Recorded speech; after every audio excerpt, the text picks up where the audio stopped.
Hey guys, tonight we're marching into a valley where comfort is illegal, silence is mandatory, and the only thing harder than the ground you sleep on is the society that put you there. We're going to ancient Sparta. But not the movie version with the slow-motion capes and the perfectly choreographed speeches. We're going to the real Sparta, a place so obsessed with discipline that they turned daily life into a quiet, organised, relentless nightmare. You might think you know toughness. You might think you've had a hard week. But trust me, you wouldn't survive a Tuesday here, not without learning the rules. And in Sparta, there are rules for everything. How you eat, how you walk, how you speak, and even how you die. So before you get comfortable, take a moment to like the video and subscribe, but only if you genuinely enjoy what I do here.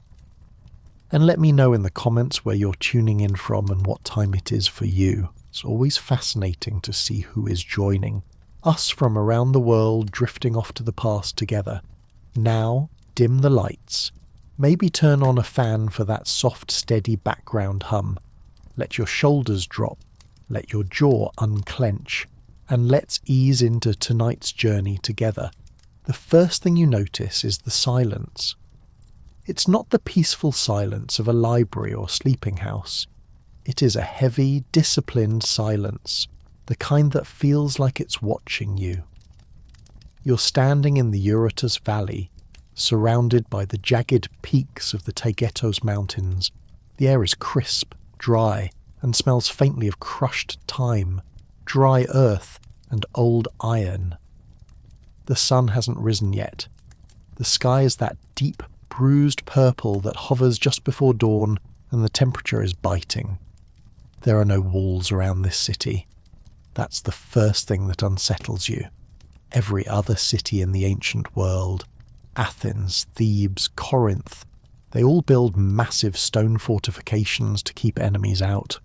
But here, the horizon is wide open. The Spartans like to say that their men are their walls, which sounds very heroic until you realise it means you're currently standing in a drafty, exposed valley with absolutely nothing between you and the wild except your own shivering skin. You take a breath, and the cold air fills your lungs. It tastes sharp. You look down at yourself. You aren't wearing comfortable pyjamas. You aren't covered in a soft duvet. You're wrapped in a single, rough crimson cloak that has seen better decades. It scratches against your neck. It smells of wool that hasn't been washed in a month, wood smoke, and sweat. Beneath your feet, the ground is hard-packed dirt, uneven and unforgiving. Congratulations, you've just woken up in the year 400 BC. The good news, you're alive. The bad news, you're in Sparta, and the bell isn't going to ring to wake you up. In fact, nothing rings here. There's no gentle nudge, no snooze button. There is only the sudden, terrifying realization that if you're not up and standing in formation before the sun hits the mountain peaks, you will be beaten. You aren't a king, you aren't a general. You are a homoioi, an equal, a citizen, which sounds nice, but in practice, it means you are a cog in a machine made of flesh and bronze. You're lying on a bed that you made yourself, and when I say you made it, I don't mean you assembled it from a box with an Allen wrench.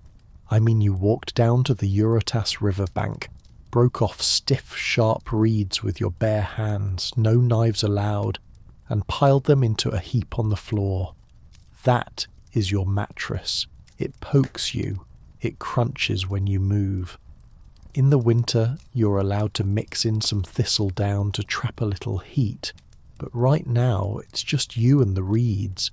Your back aches. It always aches. That's part of the design. Comfort, you see, is considered a weakness here. If you sleep too softly, you might become soft. And if you become soft, the whole system collapses. So you sleep on sticks, and you like it. Or at least you pretend to. You sit up, rubbing the sleep from your eyes. The room is bare. There is no furniture, no decorations.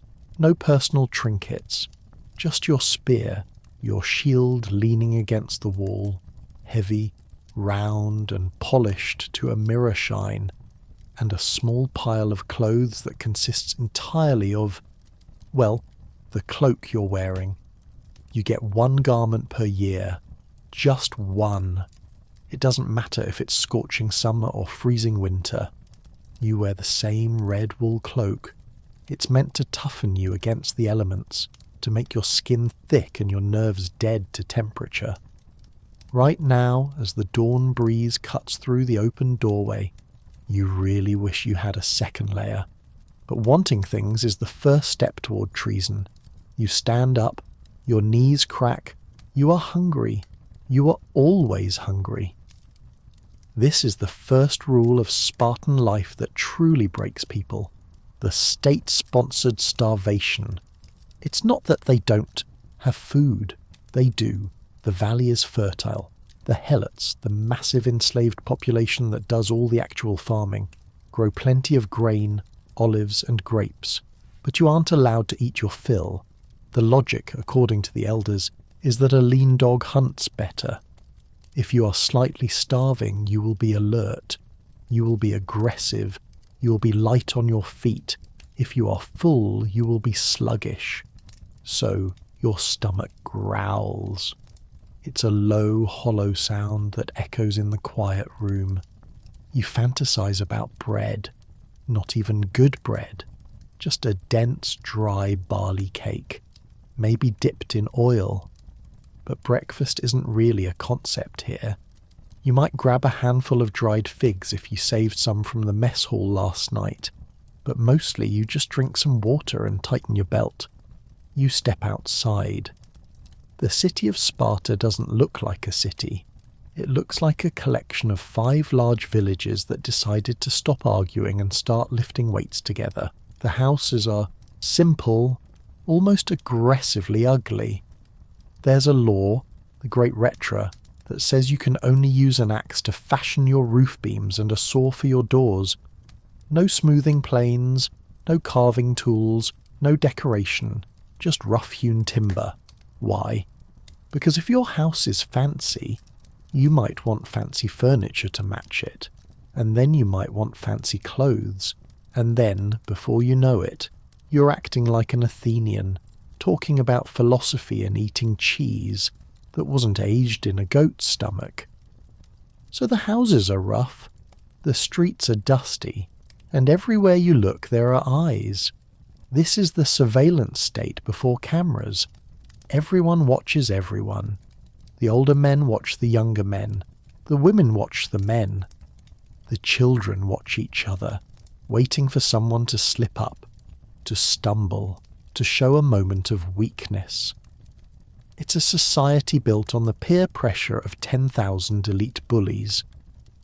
You start your morning routine. It involves a walk down to the river for a bath. The water is cold, not refreshing cold. Mountain runoff cold. It shocks the air from your lungs. You scrub yourself with rough clay or sand. Soap is a luxury for the weak Easterners, and you don't complain. Shivering is frowned upon. You simply step in, wash the dust of the drilling field off your skin and step out. As you dry off with your rough cloak, you look around at the other men doing the same. They are scarred, lean, and quiet. They move with an efficiency that is almost robotic. There is no small talk. You don't ask, "How did you sleep?" because the answer is unhurried, badly, and everyone knows it. You don't ask, "What are your plans for today?" because the plan is the same as yesterday.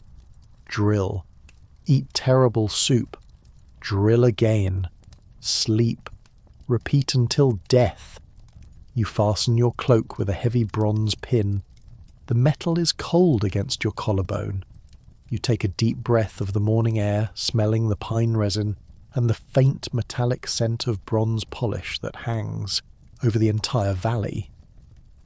The sun is just cresting the mountains now, hitting the red tiles of the few temples, turning the river into a ribbon of gold. It's beautiful. in a stark, terrifying way.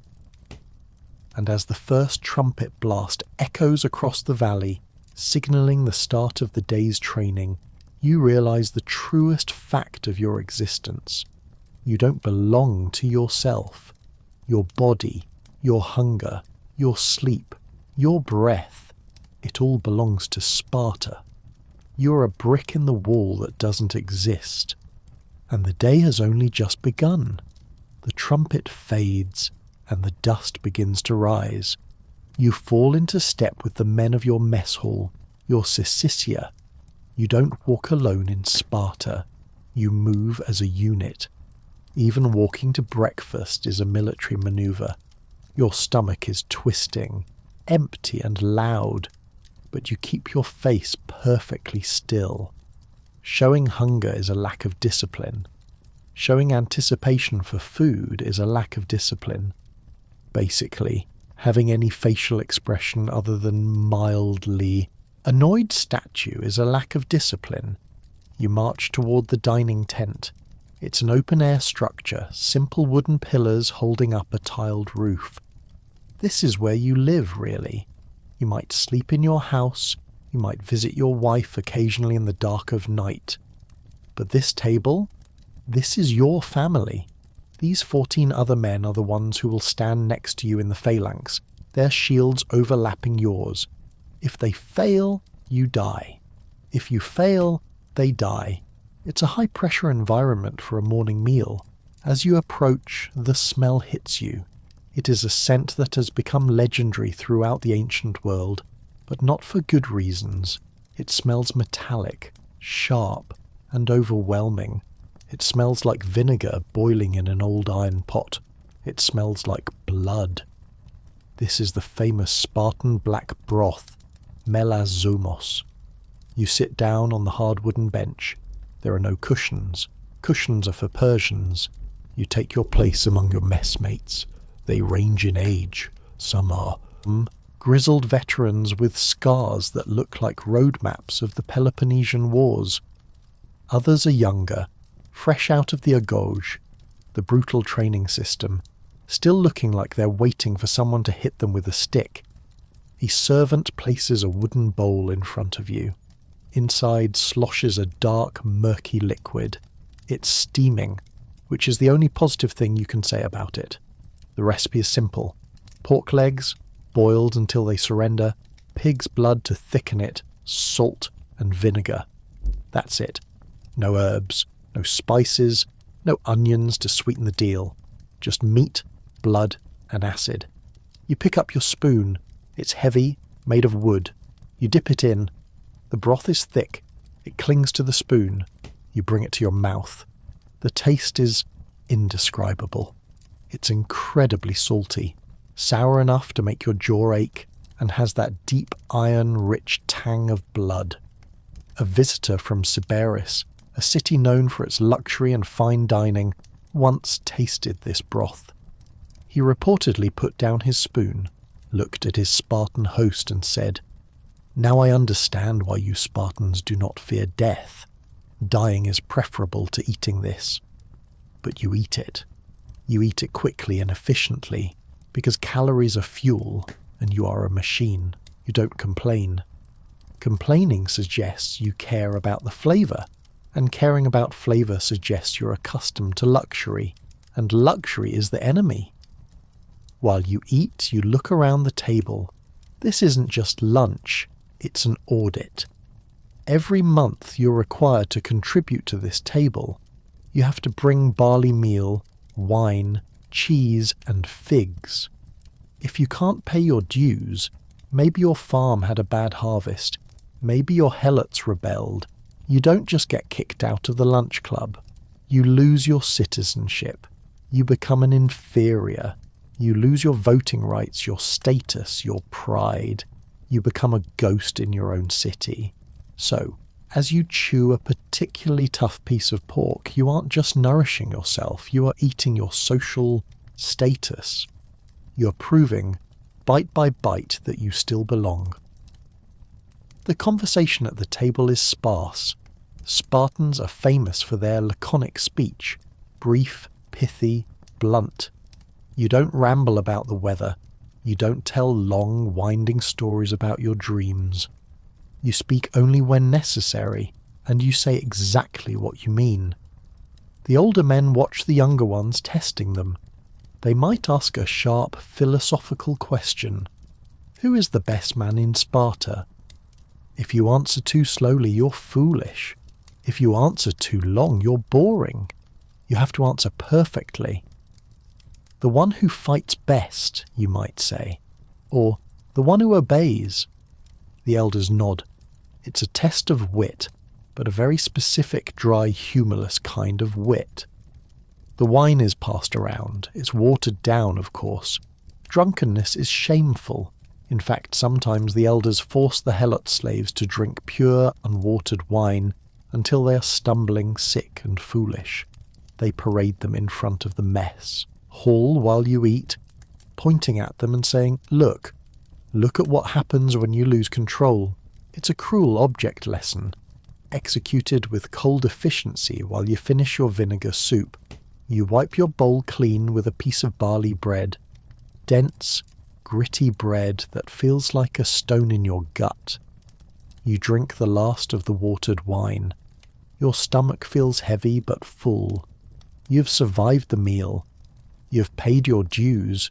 You haven't said anything stupid. But as you stand up from the bench, the sun is higher now, heating the valley floor. The dust is starting to swirl in little devils around the columns of the mess hall. You hear the distant rhythmic thud of feet hitting the earth. The gymnasiums are opening. The real work is about to begin. You adjust your cloak. You check your sandals. You step out of the shade of the dining tent and into the blinding Greek light. Your body is fueled by blood and vinegar, and it's time to see if you can break it. The sun in the Eurotas Valley doesn't shine. It hammers. By mid-morning, the cool, crisp air of dawn has vanished, replaced by a dry, dusty heat that settles in the bottom of your lungs. You're walking toward the gymnasium, but don't let the word fool you. This isn't a climate-controlled room with rows of ellipticals and a juice bar.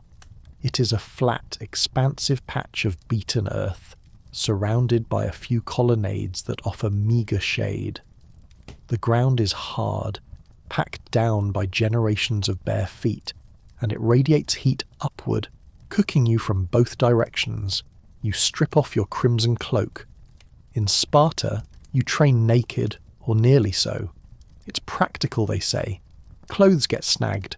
Clothes hide weakness. Here, there is nowhere to hide. You reach into a small clay jar and scoop out a handful of olive oil. It's thick, golden, and smells faintly of green earth and old pits. You rub it over your arms, your chest, your legs. It glistens in the sun.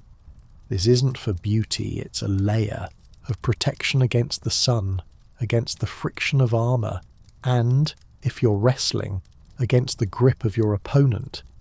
But right now, it just feels heavy and slick, trapping the heat against your skin. Then comes the dust. You or a servant throw fine sand over your oiled body. The grit sticks to the oil, forming a strange, crusty second skin. It provides grip. It stops you from gleaming like a signal mirror. But mostly, it just makes you feel like a breaded cutlet waiting to be fried. You walk to the rack of weapons. You pick up your shield, the aspis. This is the most important object in your life. More important than your house, more important than your money, which you don't have, because Sparta outlawed silver and gold coins in favour of heavy iron bars that are impossible to hoard. The shield is a massive, concave dish of wood, layered with bronze. It weighs about 30 pounds. Imagine strapping a microwave to your left arm and holding it there for 6 hours. That is your morning. You slide your left arm through the pawpax, the central armband, and grip the antilabe, the handle near the rim. The bronze is hot to the touch. The leather strap smells of sweat and cured hide. You hoist it up. It covers you from chin to knee. It is heavy, cumbersome, and exhausting, and you love it because the law says you must. "Fall in," barks a Lochagos, a battalion commander. He's an older man, his beard grey and stiff, his body a map of scar tissue. He doesn't shout like a drill sergeant in a movie. He speaks with a terrifying, quiet intensity. In Sparta, you don't need to scream to be heard. You just need to be dangerous. You line up. You're part of the Enomotia, the sworn band. You stand shoulder to shoulder with your messmates. The man to your right is named Cleomenes. He breathes through his nose with a whistling sound. You know this sound better than your own mother's voice.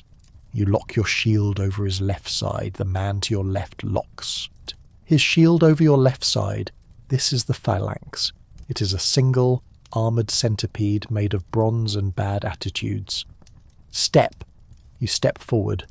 The dust puffs up around your ankles. Step. You step again. The rhythm is hypnotic. Thud, thud, thud. There is no music, only the sound of hundreds of feet hitting the hard earth in perfect unison. In other Greek cities, they hire flute players to keep the beat. In Sparta, you keep the beat because if you lose it, you trip. And if you trip, the formation breaks. And if the formation breaks, you have failed the state. The drill begins. It is the drill of the othismos, the shoving. You aren't fighting an enemy right now. You are practicing the physics of crushing. The commander signals and the entire line leans forward. You brace your shoulder against the inside of your shield, you dig your toes into the dirt, and you push. You're pushing against the air, against the heat, against the phantom weight of an opposing army. Your muscles burn. The sweat runs down your forehead, mixing with the dust, stinging your eyes. You can't wipe it away. Your hands are occupied holding the wall together. You breathe in the hot metallic smell of your own shield. You stare at the back of the helmet of the man in front of you. You memorize the dents in his bronze armor. You count the horsehair bristles on his crest. This is boring. It is aggressively, painfully boring. But that is the point. Sparta doesn't want heroes who improvise. Heroes who improvise get people killed. Sparta wants men who can stand in a line, in the blazing sun, wearing 70 pounds of bronze, while people throw spears at them and not flinch. They are drilling the flinch out of you. An hour passes, then 2. The sun climbs higher, turning the valley into an oven. The oil and dust on your skin turn into a grey paste. Your left shoulder feels like it is separating from your body. But you do not drop the shield. To drop the shield, ripsaspia, is the ultimate disgrace. You can lose your helmet, that's just for you. You can lose your breastplate, but the shield protects the man next to you. Dropping it means you only care about yourself. And in Sparta, the self is a dirty word. You hear a cane whack against flesh nearby. A young man in the row behind you lowered his spear tip a fraction of an inch too much. An instructor, prowling the lines like a hungry wolf, corrected him. There is no shout of pain. Just the sharp thwack of wood on skin, a quick intake of breath, and then the rhythmic thud, thud, thud of the march continuing. You focus on the sound, the grinding of leather sandals on grit, the creak of wood, the heavy, synchronized breathing of the men around you. It is a trance. You stop thinking about the heat. You stop thinking about the pain in your arm. You stop thinking about the fact that you are a human being with dreams and desires. You dissolve. You become just another spear point in the hedge. Finally, the commander calls for a halt. The line stops instantly. There is no shuffling, no murmuring. You lower the shields, but you do not put them down. You stand at attention, chest heaving, sweat dripping off your nose onto the parched earth. The instructor walks down the line, peering into faces. He stops in front of you. He stares into your eyes, looking for exhaustion, looking for a sign that you want to quit. You stare back past him at the distant peaks of Mount Taygetos. The mountain is grey and jagged, capped with snow even in the heat. It looks down on you, indifferent and eternal. Acceptable, the instructor mutters, and moves on. It is the highest praise you will receive all year. You're dismissed for water. You break formation, and the spell snaps. The aching floods back into your shoulder. You walk to the stone troughs at the edge of the field. The water is tepid, but you cup it in your hands and drink greedily, washing the dust from your lips. It tastes like iron and earth. You sit in the shade of a colonnade for a brief moment, your shield resting against your knees. You watch the younger boys, the paids, running drills in a separate field. They are 7 years old, they are barefoot, naked, and fighting over a piece of cheese that an instructor has thrown into a patch of thorns. They are bleeding and screaming, but they are fighting. You watch them with a dull, distant sympathy. You remember being 7. You remember the thorns. You remember the hunger. You look at your own hands, calloused and strong, resting on the rim of the shield. You survived the thorns. Now you just have to survive the shield, and the sun hasn't even reached its peak. The sun is directly overhead now. The shadows have retreated, hiding directly beneath the stones and the trees as if trying to escape the glare. The heat is a physical weight, pressing down on the valley floor. The dust from the morning drills has settled into a fine powdery coating on your skin, your hair, your eyelashes. You feel like a statue carved from grit. You have a brief respite before the afternoon session. This is the time for leisure, which in Sparta is a very misleading term. Leisure does not mean napping. It does not mean reading poetry. Leisure means politics, or rather, the performative observation of politics. You walk toward the Apella, the assembly place.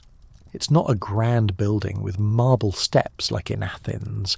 It's just an open space near the river, shaded by plane trees. The elders, the Gerousia, are gathering.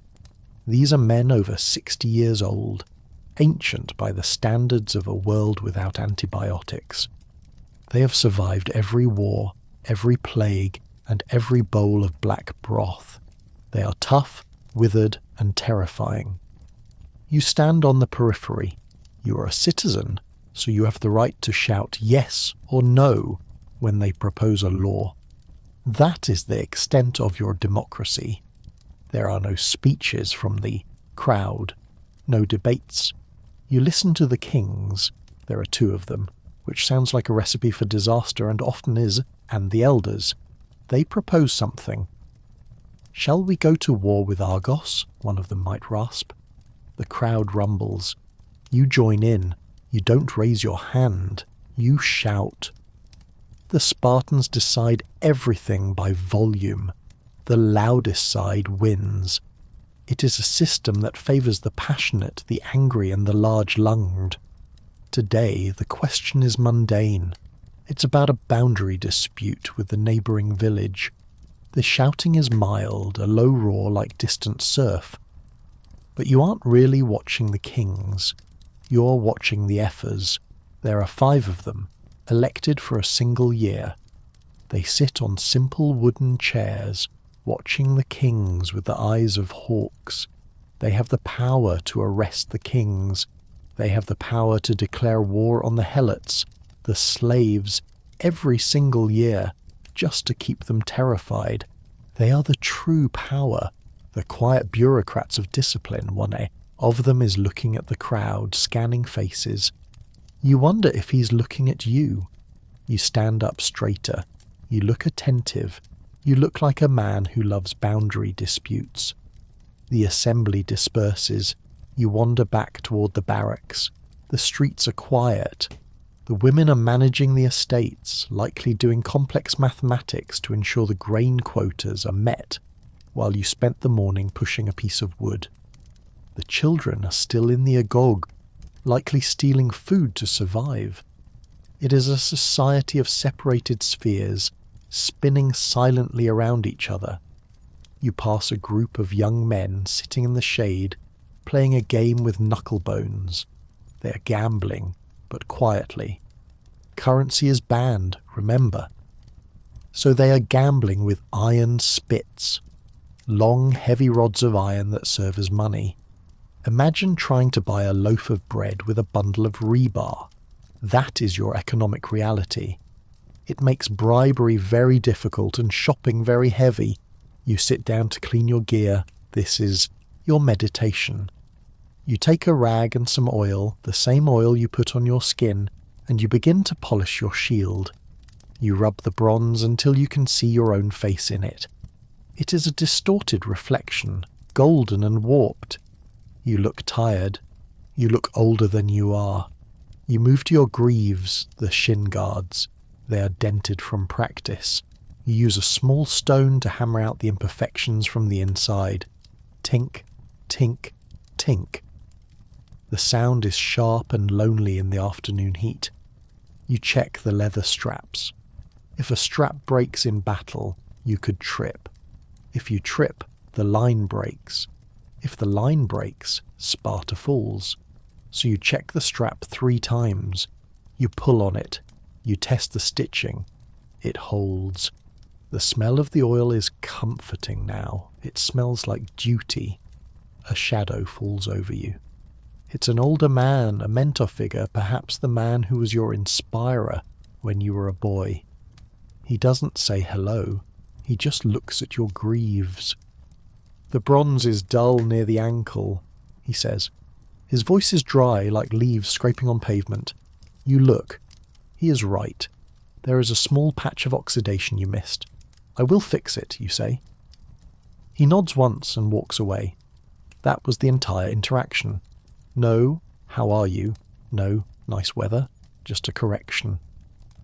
In Sparta, affection is expressed through criticism. If they didn't care, they wouldn't correct you. They would just let you die.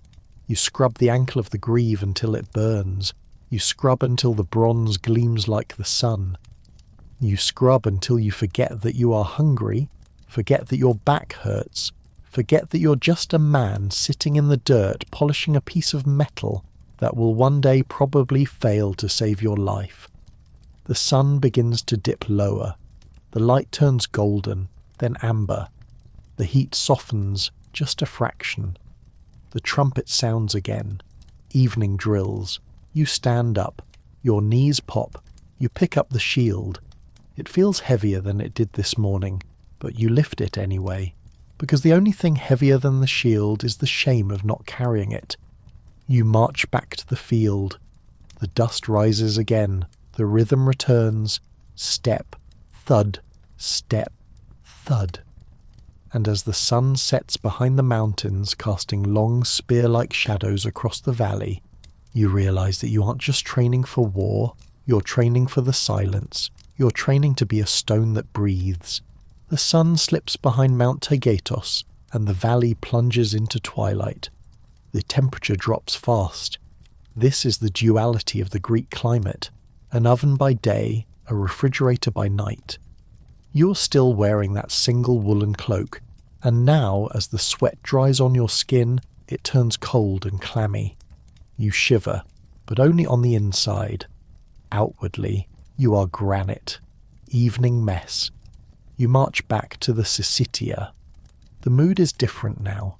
The men are tired, their energy spent on the drill field. The laughter is low, dark, and rare. Tonight, the black broth is gone. Instead, there is boiled pork and a few olives. It feels like a feast. You eat with your hands, wiping the grease on the piece of bread you saved for the end. This is the time for the drinking party, the symposium, though calling it a party is a stretch. There are no flute girls here, no philosophical debates about the nature of love. Instead, the men talk about tactics. They talk about the best way to hold a spear to maximize leverage. They talk about the weakness in the Theban shield wall. "Did you see the boy from the 3rd Battalion?" one man asks, sipping his watered wine. "He flinched during the spear thrust." "He won't last," another says, chewing an olive pit. "Weak ankles." That's it. A life dismissed in 2 sentences. You drink your wine. It tastes of resin and earth. It warms your chest just a little. As the night deepens, a ritual begins. The syzygia isn't just about eating. It's about initiation. A group of boys, maybe 12 or 13 years old, are brought into the hall. They look terrified, though they are trying desperately to hide it. They stand near the tables, eyes fixed on the floor. The eldest man at your table stands up. He holds a piece of bread in his hand. He looks at the boys. "Hungry?" he asks. The boys nod. They're always hungry. "Steal it," the man says. He tosses the bread onto a table in the center of the room. It's a game, but a dangerous one. The boys have to get the bread without being caught. If they are caught, they are beaten. Not for stealing. Stealing is fine. Stealing is encouraged. It teaches stealth. They are beaten for being bad at stealing. Being caught is the crime. You watch as the boys scatter into the shadows of the hall. They move like ghosts. One crawls under a bench. Another climbs a pillar. You see a hand dart out, snatch the bread, and vanish. The man who threw it nods approvingly. That boy has a future. Another boy tries to grab a piece of cheese and knocks over a cup. The whip comes out immediately. The instructor, who is always watching, always lurking in the corners like a bad conscience, steps forward. The lash cracks. The boy doesn't cry out. He just takes the hit, his face pale, his eyes watering. He failed. He was clumsy. He deserves the pain. That is the lesson. You finish your wine. The entertainment is over.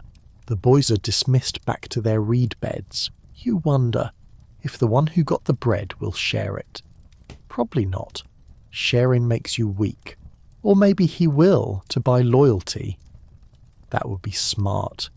That would be Spartan. You walk back to your barracks. The stars are out now, a brilliant icy canopy over the unlit city. There are no street lamps in Sparta. If you want to see where you're going, you carry a torch. But mostly you walk in the dark. It teaches you to know the terrain. It teaches you to trust your feet. You reach your house. It is silent.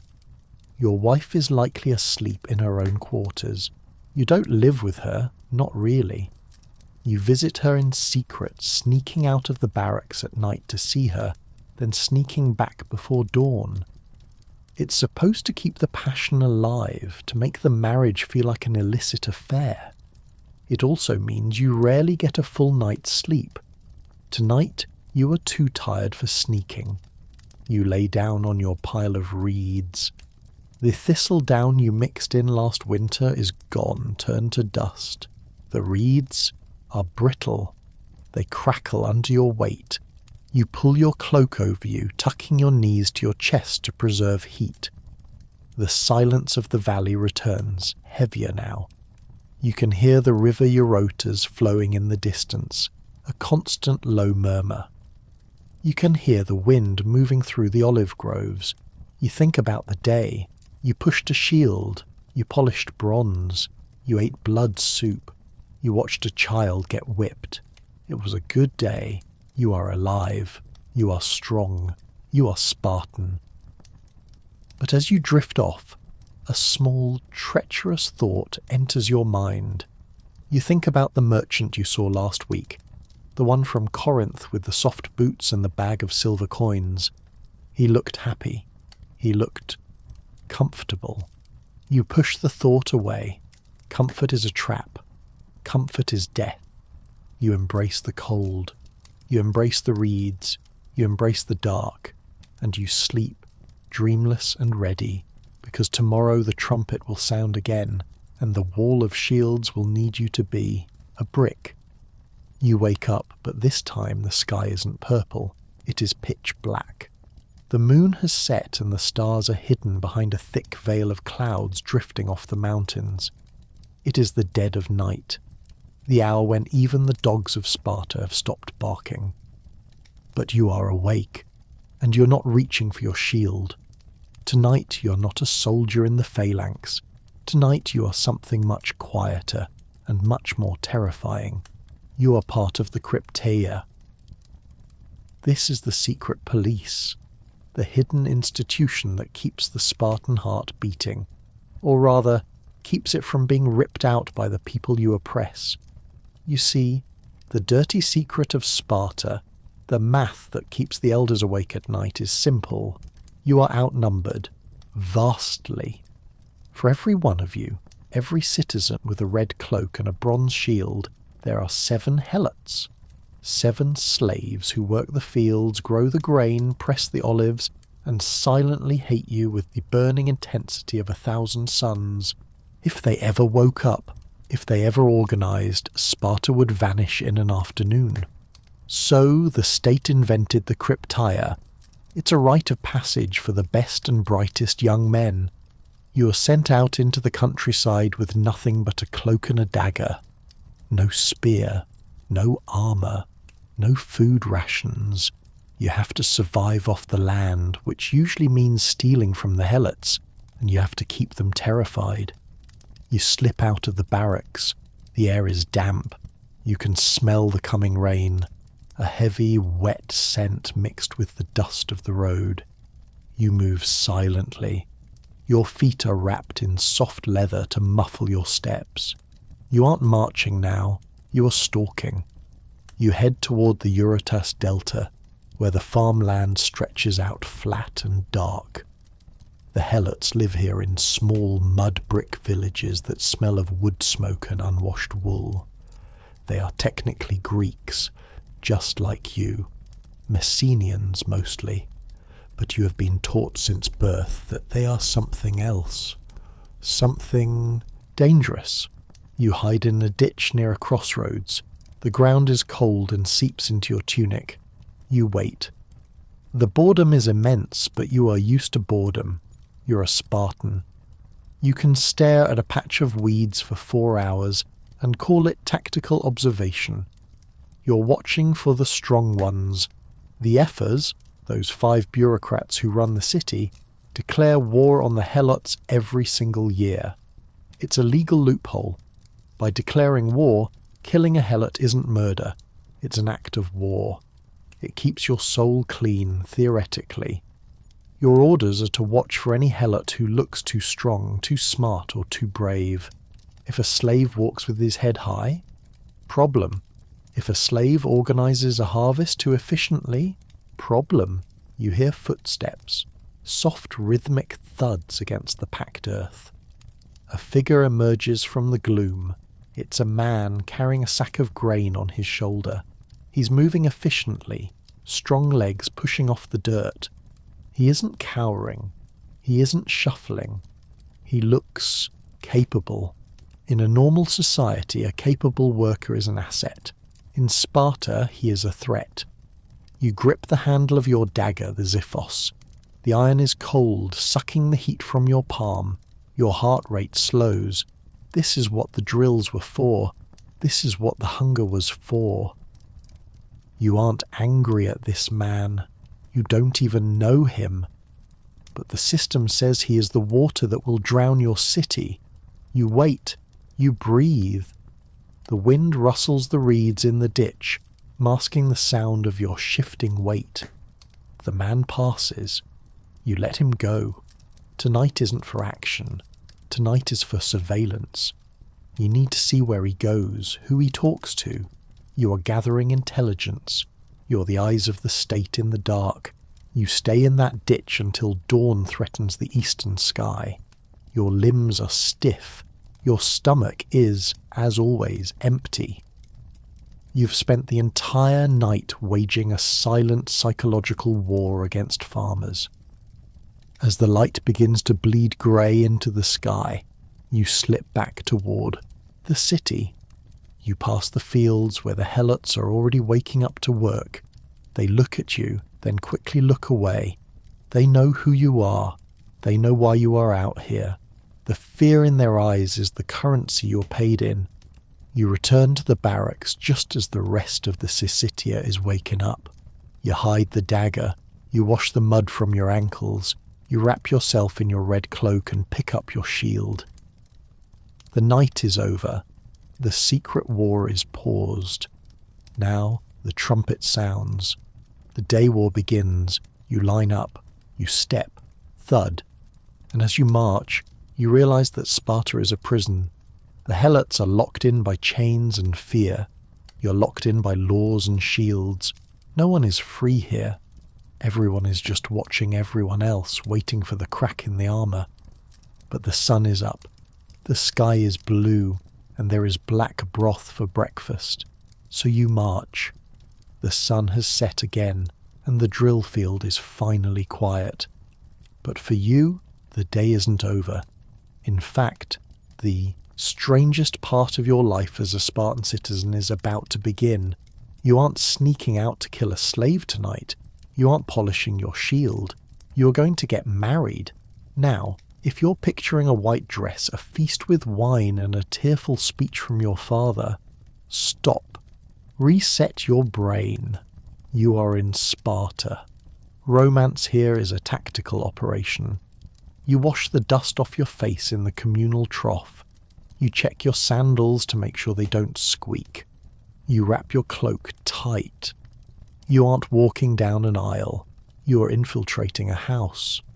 Because in Sparta, marriage begins with a ritual kidnapping. It's all staged, of course. The families have agreed. The dowry, probably land or strong childbearing hips, has been negotiated by the elders. But you still have to play the game. You have to sneak into the bride's house at night, snatch her, and carry her off. It's supposed to prove that you are vigorous and strong. It's supposed to prove she is worth taking. Mostly it just proves that Spartans can turn even a hug into a combat maneuver. You move through the darkened streets. There are no torches here.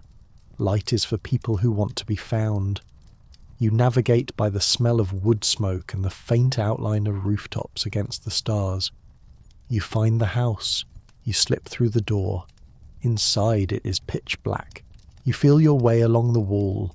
The stone is rough under your fingertips. You find the room, and there she is. But this isn't the bride you might expect. She isn't wearing a silk gown or a veil of lace. She is sitting on a pallet in the dark waiting for you. And she looks different. In a bizarre tradition that historians still argue about over coffee, the Spartan bride prepares for her wedding night by shaving her head. Completely bald. Like a recruit entering the agoge. She's dressed not in women's clothes, but in a man's cloak and sandals. She sits there in the dark, looking for all the world like one of your messmates from the barracks. Why? Some say it's to ease the transition for the groom, a young man who has lived exclusively with other men since he was 7 years old, and might find a woman confusing or terrifying. Others say it's symbolic, stripping away her vanity so she enters the marriage as an equal partner in the state's grim business of producing soldiers. Either way, it is one of the most unromantic scenes in human history. You approach her. There are no vows exchanged, no I do, no rings. You simply take her hand. Her palm is calloused. Spartan women are not delicate flowers who sit indoors weaving. They run, they wrestle, they throw the javelin. Her grip is strong, almost challenging. You sit together in the dark. You talk, briefly, in hushed tones. You might discuss the harvest or the latest decree from the ephors. It feels less like a date and more like a debriefing. The air in the room is still and heavy, smelling of lamp oil that was extinguished hours ago. And then, before the sun even thinks about rising, you have to leave. This is the rule. A Spartan husband cannot be seen entering or leaving his wife's house. If you are caught, you are mocked. You are shamed for being too attached to domestic life, for preferring the softness of a woman's bed to the hardness of the barracks. So you have to sneak out of your own wedding night like a thief. You slip back into the street. The cold pre-dawn air hits your face, drying the sweat on your brow. You hurry back to the mess hall, stepping over sleeping dogs and avoiding the patrol. You slip into your bunk, that pile of reeds, just as the sky begins to turn grey. You lie down next to Cleomenes, who is snoring like a dying boar. You pull your cloak over your head. You're married now. You might have children soon, but you won't see them grow up. You won't eat dinner with them. You won't tuck them in. They belong to the state just like you. Your marriage is a secret you keep from the daylight. You will live this way for years, visiting your wife only in stealth, creating a family in the shadows until you are 30 years old and finally allowed to live in your own home. By then, you will be a veteran, you will be tired, and you will be a stranger to the woman you call your wife. You close your eyes, the reeds poke your back, the smell of unwashed wool fills your nose. You try to sleep, but your mind is racing. You wonder if the baby, when it comes, will be strong. Because if it isn't, if it is small or sickly or malformed, the elders will take it to the apothete, the place of rejection, a chasm by Mount Taygetos, and leave it there. You push that thought away. Thinking about it is weakness.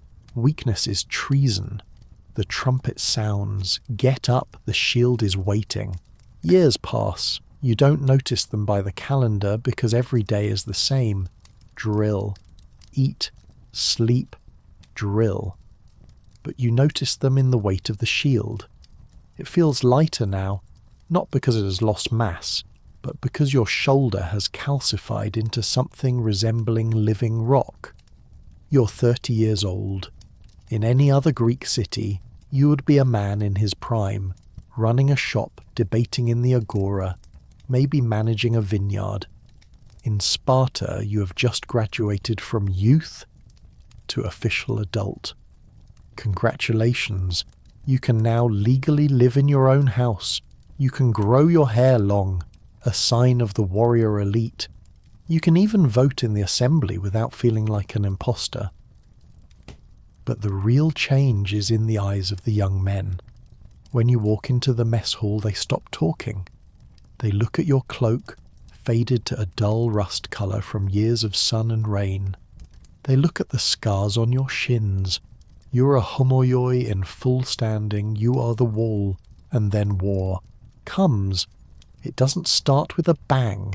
It starts with a runner, breathless and dusty, stumbling into the valley with a message from the north. Thebes is moving, or maybe Athens, or maybe the Persians are back. It doesn't really matter who it is. To a Spartan, everyone else is just a target waiting to be organised. The mobilization is terrifyingly quiet. There is no panic, no shouting in the streets. You simply go home, take your shield off the wall and sharpen your spear. Your wife watches you. She doesn't cry. A Spartan woman who cries is a disgrace. She hands you your shield. She looks you in the eye. The saying is legendary, but hearing it in your own kitchen, whispered in the dim light, makes it heavy. Etan e epitas, with it or on it. Come back carrying your shield in victory, or come back dead, carried upon it. There is no third option. If you come back without your shield, if you dropped it to run faster, you are dead to her. You're dead to the city. You become a trembler. People will shave half your beard. They will refuse to sit with you. They will beat you in the street for fun. Your life effectively ends the moment you choose survival over metal. You nod. You take the shield. It feels warm, familiar. You march out. The army gathers. It is a sea of red cloaks and bronze crests. The kings are there, arguing about who gets to stand on the right flank. The the position of honour. The priests are sacrificing a goat, checking its liver for omens. The liver looks good. Or maybe the priest is just lying because he wants to go fight. You march north. The march is the hardest part. You carry your own gear. There are helots to carry the food, but you carry the weapons. The Greek sun beats down on your helmet. The bronze heats up until you feel like your brain is slowly poaching. But you keep the rhythm. Thud, thud, thud. The flute players pipe a high, shrill tune that sets the pace. It isn't a song of joy, it's a metronome for murder. You reach the battlefield. The enemy's already there. They look messy. Their lines are uneven. Their shields are painted with individual designs. Owls, snakes, eyes. Yours is just a lambda, the letter L for Lacedaemon. Uniformity is strength. Individuality is a crack in the wall. You form up. The dust swirls. The enemy shouts insults. They bang their spears against their shields. It is a cacophony of fear. But you are silent. The Spartan line does not scream. It does not taunt. It just stands there, breathing. This silence is your greatest weapon. It unsettles them. It tells them that you're not here to be angry. You're here to work. The trumpet blasts. The flute changes tempo. You step forward. The collision is awful. It sounds like a car crash made of metal and bone. Your shield slams into the man opposite you. The breath leaves his body. You shove. You stab. You don't think. You fall back on the drills. Athismos, shove. Keep the line. Don't keep the trip. The man next to you goes down, a spear in his throat. You close the gap. You step over him. You don't look down. He is gone. The wall must hold. Time dissolves. The heat, the smell of iron and bowels, the screaming, it all becomes a blur. And then suddenly the pressure releases. The enemy line breaks. They turn. They run. You do not chase them. That is the Spartan way. You hold the ground. You have proved your point. To chase a fleeing man is disorderly. It breaks the line. You stand amidst the wreckage. You are alive. You still have your shield. You look at the sun, dipping low in the sky. You wipe the sweat and blood from your eyes. You are hungry. Black broth tonight, someone mutters behind you. You smile, a grim, cracked thing. It's the best news you've heard all day. The march home is quieter than the march out. The adrenaline that turned your blood into liquid fire during the battle has evaporated, leaving behind a dull, throbbing ache in every joint. Your shield, which felt like a feather when the enemy was charging, now drags at your shoulder like a millstone. Your sandals have worn thin, and every stone on the road sends a sharp message to your heel. You arrive in Sparta not to cheers or rose petals, but to scrutiny. The women are waiting. They don't run to embrace you. They walk out to the road, stone-faced, eyes scanning the returning column. They aren't looking for your smile. They're looking for your wounds. A Spartan mother has a mental checklist. Wounds on the chest? Good. You faced the enemy. You stood your ground. Wounds on the back? Shame. You turned. You ran. You might as well have died out there because your life here is over. You pass an old woman inspecting her son. He has a gash across his forearm. She nods, once. Bind it, she says. That's the entire welcome committee. You go to your house. It's dark inside. You unbuckle the breastplate, the thorax. It comes off with a heavy clang, smelling of old sweat and trapped heat. Your tunic underneath is stiff with salt. You sit on a wooden stool and lean back against the rough timber wall. You are alive. You are victorious. And you are incredibly, deeply tired. But there is no rest for the virtuous in Sparta. There is no concept of leave or vacation. You are a soldier until you are 60 years old. 60. In a world where a bad tooth can kill you at 40, 60 is practically immortality. You have decades of this left. Decades of black broth, reed beds, and heavy shields. You take a moment to tend to your own injuries. Spartan medicine is direct. There are no gentle herbalists here. If you have a cut, you wash it with wine. Stingy, sharp wine. And maybe pack it with some honey if you can afford it. Honey keeps the rot away. You grit your teeth as the alcohol hits the raw skin. You don't make a sound. The walls are thin. The neighbours are listening. The next morning the routine shifts. You aren't drilling today. Today you are the instructor. As a full citizen, part of your duty is to oversee the agoge, the training program for the boys. You walk to the dromos, the race course. The boys are lined up. They are gaunt. Their ribs show through their skin. They look like stray dogs, wild-eyed and desperate. You remember being them. You remember the hunger. But now, looking at them from the other side, you feel a strange, cold detachment. You are the system now. Your job today is to inspect them. You walk down the line. You're looking for weakness. You stop in front of a boy who is shivering. It is a cool morning, and he is naked. "You're cold?" you ask. "No, sir," he lies. His teeth are chattering so hard you can hear them clicking. "Good," you say. Cold is a mindset. It is a lie, of course. Cold is physics. Cold is your body losing heat to the air. But in Sparta, physics is subordinate to will. You assign them a task. "Steal a cheese from the altar of Artemis Orthia," you say. This is a classic Spartan game. The altar is guarded by older boys with whips. The younger boys have to run the gauntlet, grab the cheese and get out. It is violent, chaotic and bloody. The cheese is symbolic. The pain is real. You stand back and watch. The boys charge. The whips crack. It sounds like branches snapping in a storm. Blood spatters the dust. One boy goes down, clutching his face. He doesn't cry. He crawls forward, grabs a chunk of cheese from the dirt and scrambles away. You nod. He will make a good hoplite. He understands that the prize is worth the scar.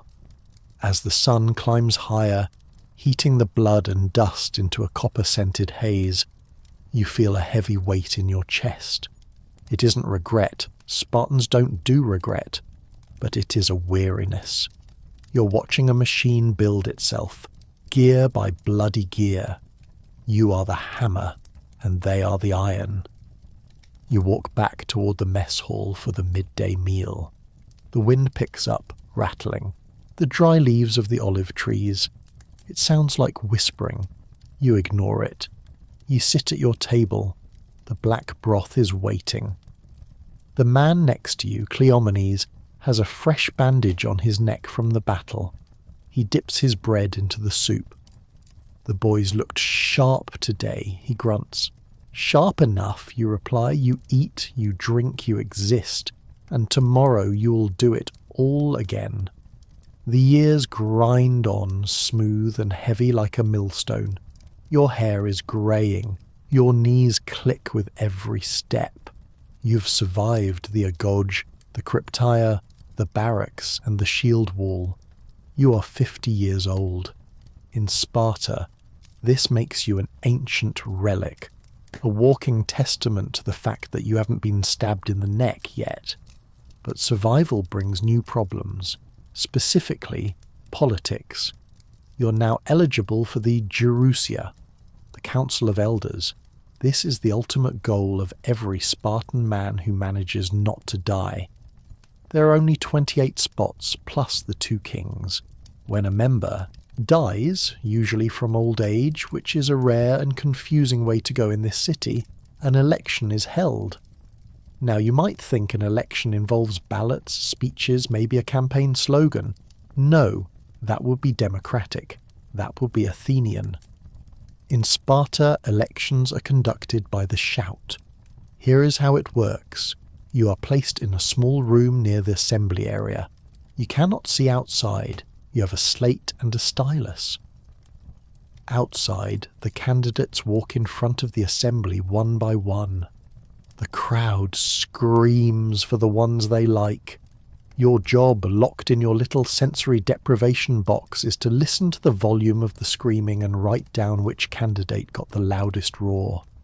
Candidate 1, the crowd murmurs. A few polite claps. A cough. Candidate 2, a roar. It shakes the dust from the ceiling of your little room. It sounds like a landslide. It sounds like 1,000 men channeling their repressed rage into a single vowel sound. You write down, Candidate 2, loud.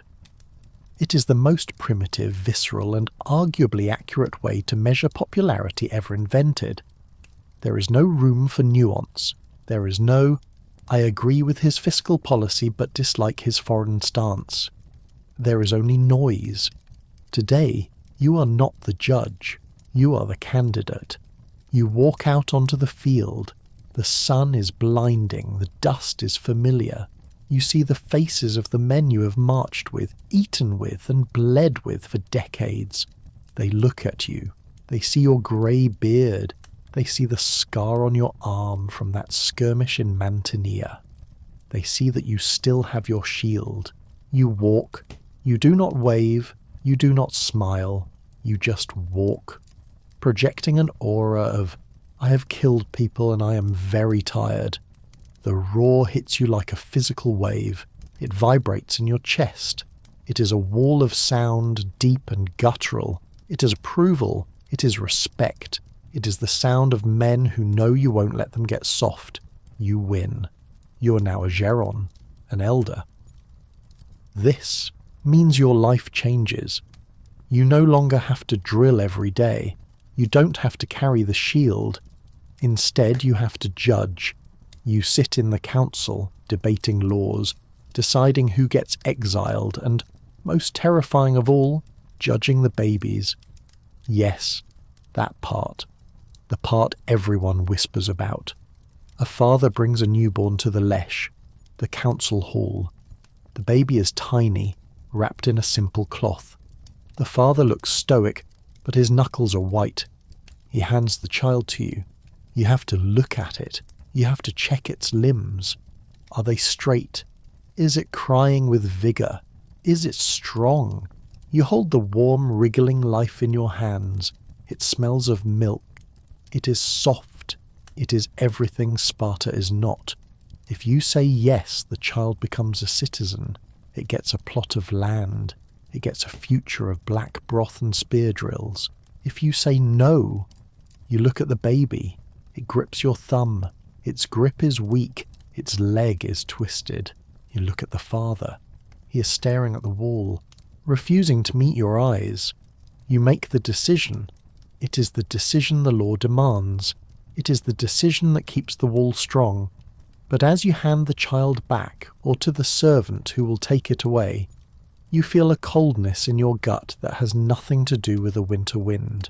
You go home, you sit by your fire, you are powerful, you are respected, you are the pinnacle of Spartan success, and you realize, sitting there in the dark, that you have never been more trapped.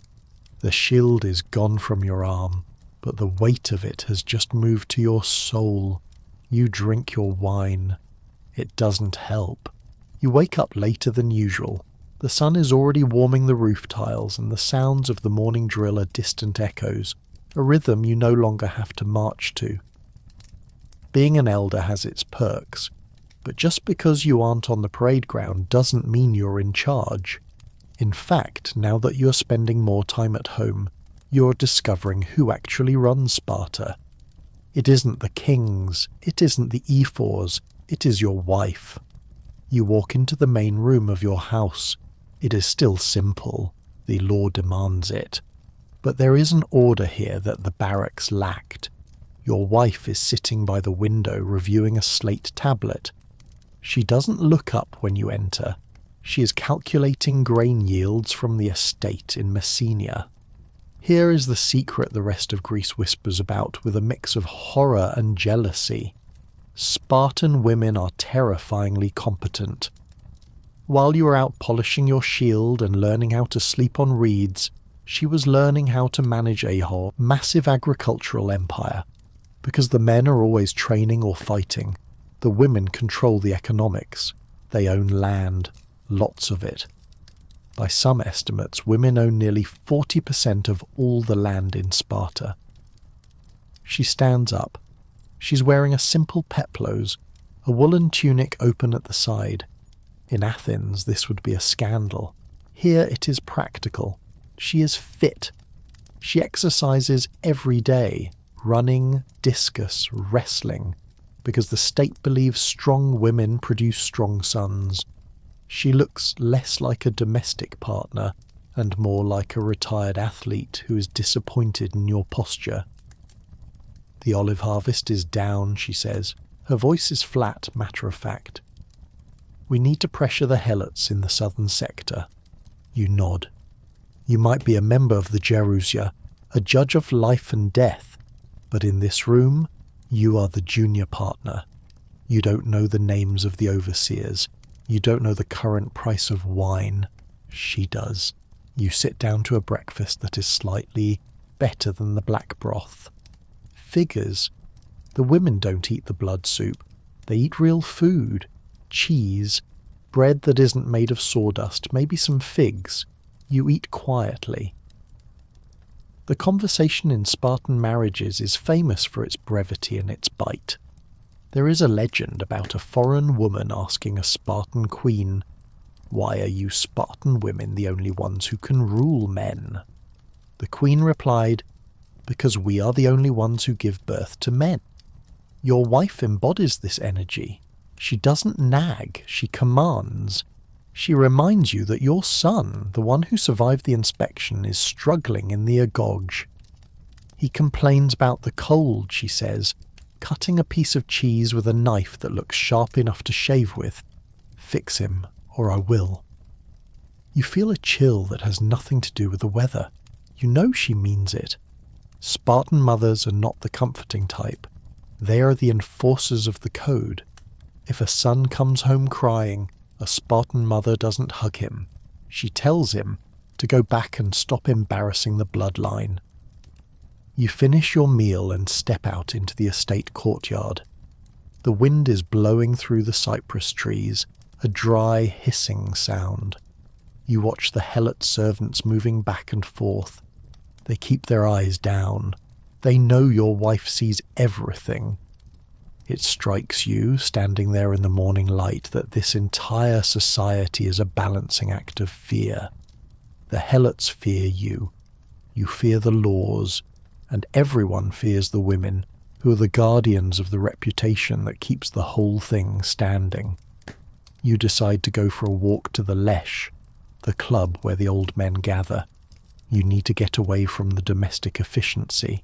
You need to sit with other old soldiers and complain about how the younger generation is too soft, how the iron money is too heavy, and how the black broth used to taste better. It didn't. As you walk, you pass a group of young girls practicing the bibasis, a jumping dance where they kick their heels to their buttocks. They are laughing, breathless, strong. They look free in a way you never were. They aren't weighed down by armour yet. They aren't judging babies yet. You reach the Lesche. It is a simple portico, shaded and cool. The stone benches are polished by centuries of old men sitting and talking. You take your spot. The stone is cool against your legs. You lean back. "The olives are down," you say to the man next to you. "I heard," he replies. "My wife is furious." You both nod. It is a shared burden. You sit in silence for a long time, listening to the cicadas buzzing in the heat. This is the closest thing to peace you will ever find. Just two old killers, hiding from their wives, watching the dust settle in a city that refuses to change. The shade of the Lesh is pleasant, but in Sparta, comfort is always suspicious. You can't sit there all day. The gods are waiting, and they're notoriously impatient. You stand up, your joints popping in a sequence that sounds like a dry branch breaking. It's time to visit the temple. Now, when most people think of Spartans, they think of atheistic warriors who sneer at lightning. Wrong! Spartans are the most religiously neurotic people in Greece.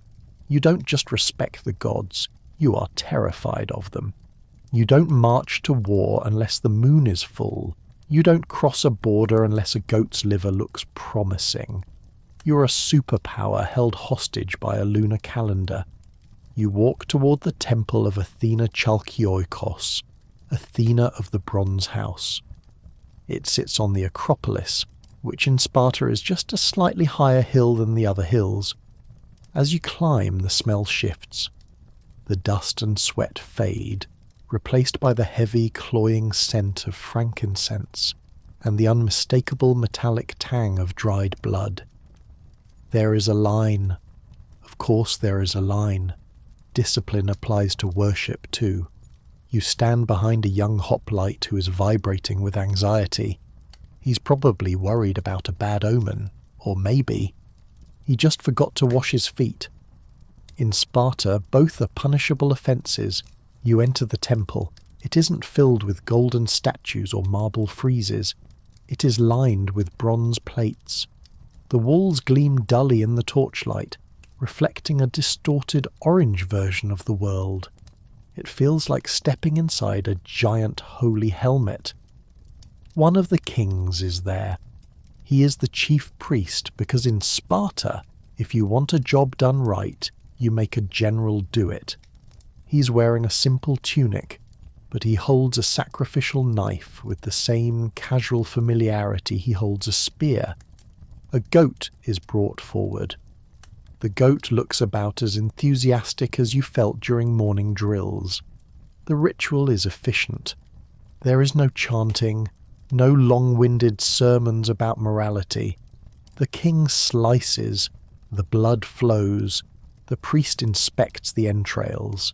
This is the moment the entire city holds its breath. If the liver has a bump in the wrong place, the army stays home. If the gallbladder is the wrong colour, your diplomatic mission to Athens is cancelled. You're watching a man poke an organ to decide if you go to war. It is the ultimate bureaucracy, presided over by biology. The priest nods. The omens are favourable. A collective sigh ripples through the room, a sound like wind moving through dry grass. You can go about your business. The gods are not currently trying to kill you, but as you leave the bronze house, the ground shudders. It's faint, a low, deep vibration that travels up through your sandals and into your shins. A pebble rolls across the path. A bird stops singing. Earthquake. In any other city, an earthquake is a geological event. In Sparta, it is a direct message from Poseidon, the Earthshaker, and he hates you.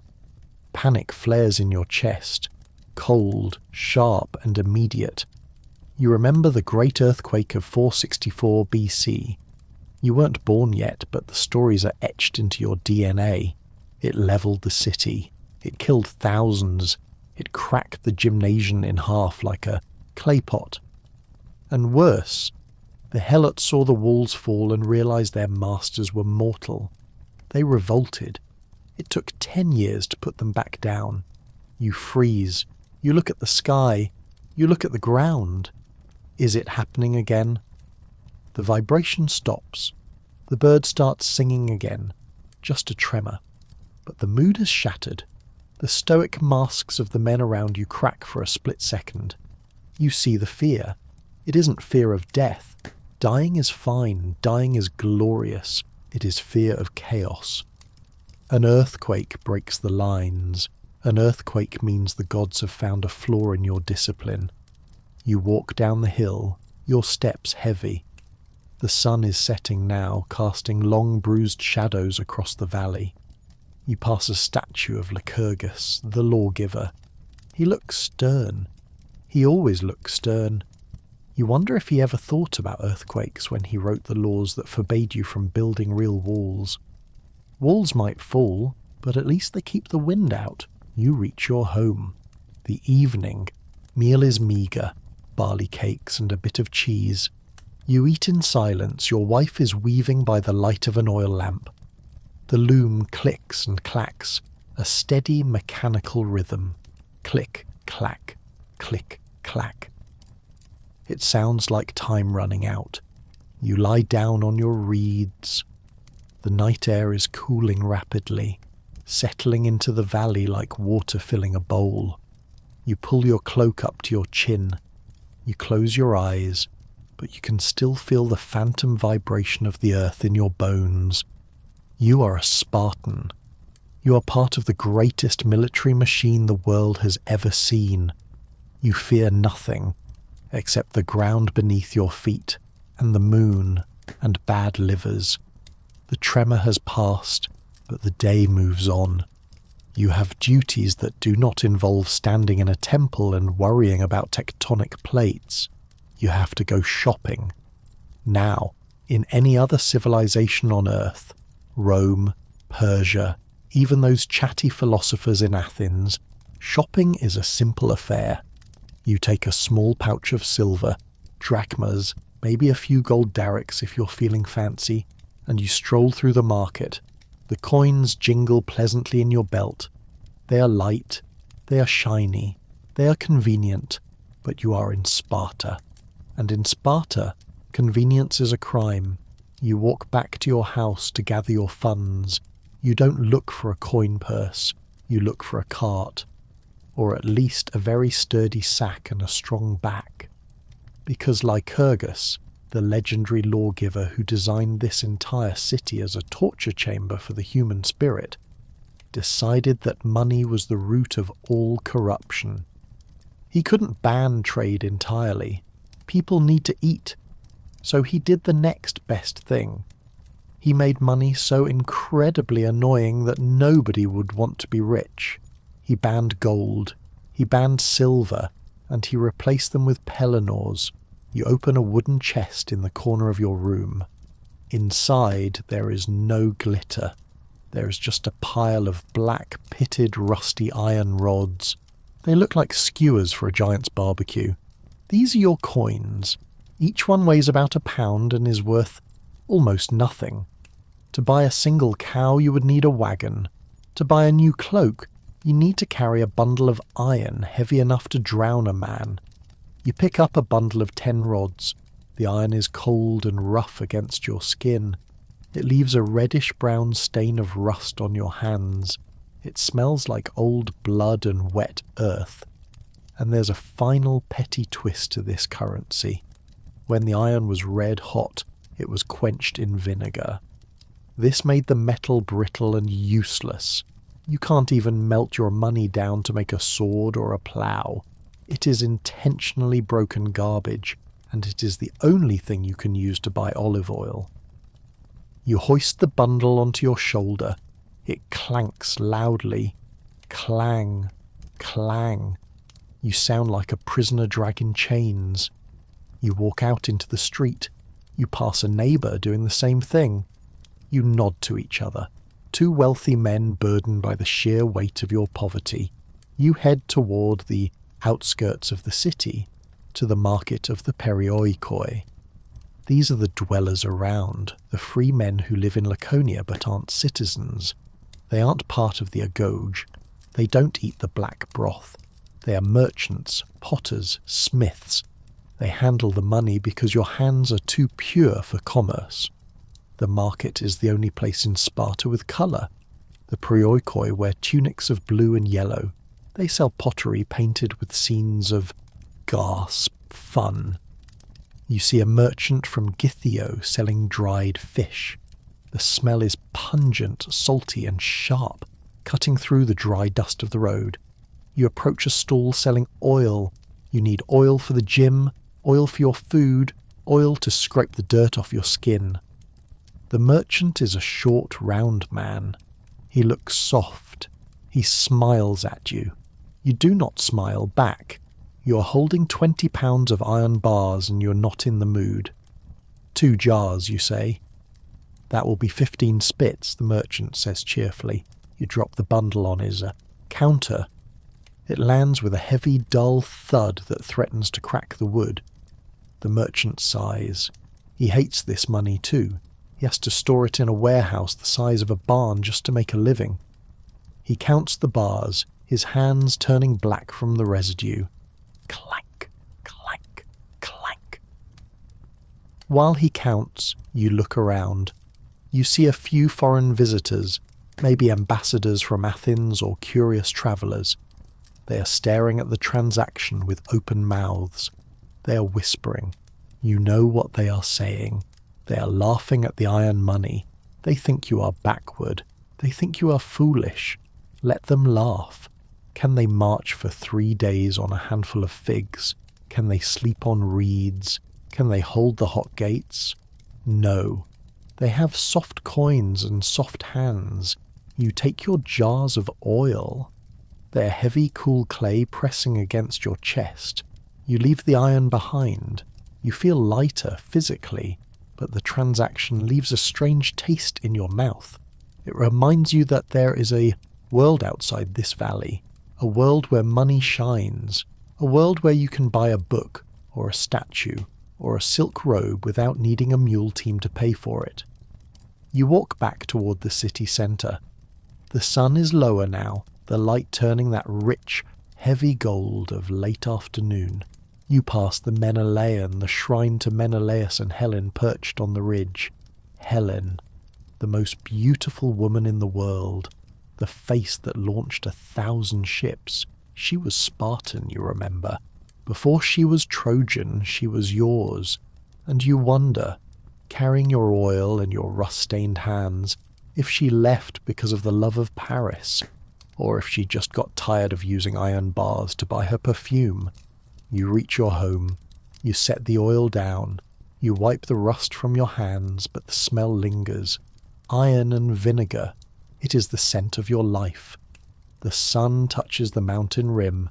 The air cools instantly. It's time for the evening mess again. Time for the broth. Time for the silence. You wrap, your cloak tight. You step back out into the dusk. You are poor in gold but rich in discipline, and in Sparta they tell you that is enough. They tell you that every day. Eventually you might even start to believe it.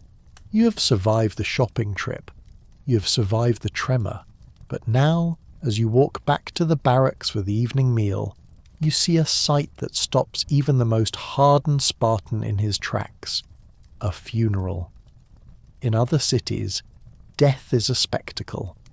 The Athenians hire professional mourners to wail and tear their clothes. They build marble monuments. They write long, tearful speeches. They make death loud because they are afraid of the silence. Here, death is quiet and efficient. You stop by the side of the road to watch. The body is wrapped in a simple crimson cloak, the same cloak the man wore in life. There is no coffin. Wood is for spears, not for rotting in the ground. He is carried on his shield. With it, or on it, he kept his promise. There are no names on the grave markers in Sparta. Lycurgus banned them. He said that if everyone gets a named tombstone, then being dead becomes an achievement, and achievements are for the living, so the cemetery is just a field of anonymous stones, a sea of forgotten men who held the line. But there are exceptions. You lean in closer. The stonemason is carving something into this marker. En polemo. In war. This man died in battle. That earns him a name. That earns him a memory. If you die of old age, if you die of sickness, you are dust. You are nothing. But if you die with a spear in your chest, you get to be a noun. There is one other exception, though. You glance toward the other side of the cemetery where the women are buried. Most of their stones are blank, too, but a few bear names. Lecho. In childbirth. The state recognizes that birthing a Spartan is just as dangerous and just as vital as killing a Persian. The battlefield and the birthing bed are the only two places where a Spartan can earn immortality.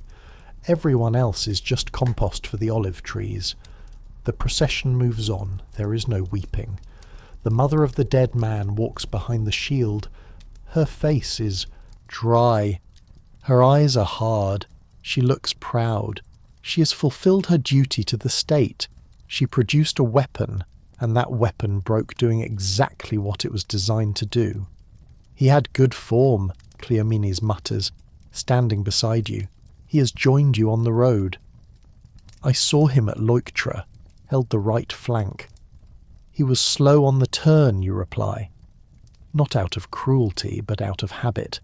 Critique is the only language you know. True, Cleomenes agrees, but he didn't drop the shield. You both nod. It is the only eulogy he will get. You continue to the mess hall. The mood tonight is sombre, but not sad. Sadness is a waste of calories. The black broth is served. You dip your bread, you chew, you swallow. But as you eat, you notice an empty spot at the table across the room. A man named Brasidas is missing. He didn't die in battle. He didn't die in childbirth, obviously. He just failed. He couldn't pay his mess dues. The harvest on his allotment was bad 2 years in a row. The helots were lazy, or maybe the land was just tired. He brought less barley than the law required, and so he was expelled. He is still alive, somewhere in the city. But he isn't a homioi anymore. He is a hypermiones, an inferior. He can't vote. He can't marry a citizen woman. He has to wear a cloak with coloured patches like a clown or a beggar, so everyone knows he failed. When he walks down the street, he has to step aside for you. He has to lower his eyes. It is a fate worse than the grave. The dead man on the shield is a hero. Brasidas is a ghost that still breathes. You look at your own bowl of broth. You think about your own olives, your own grain. You think about the rust on your iron money. You're one bad harvest away from the patches, one bad season away from being erased while you're still standing. The fear is cold, colder than the wind outside. It settles in your stomach, heavy and sharp. More wine? A servant asks. Yes, you say. Fill it. You drink. The wine is sour. It tastes like iron. It tastes like fear. This season has turned.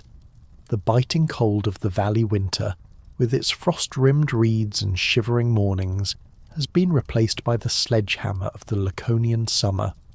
The heat in this valley doesn't just warm you, it occupies you. It sits on your chest like a bronze breastplate left out in the noon sun.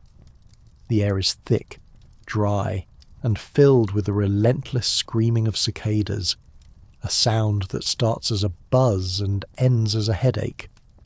It is time for the gymnopaedia. If you were in Athens, a festival would mean wine, poetry contests, maybe a play by Sophocles where everyone learns a valuable lesson about hubris. In Sparta, a festival means competitive suffering.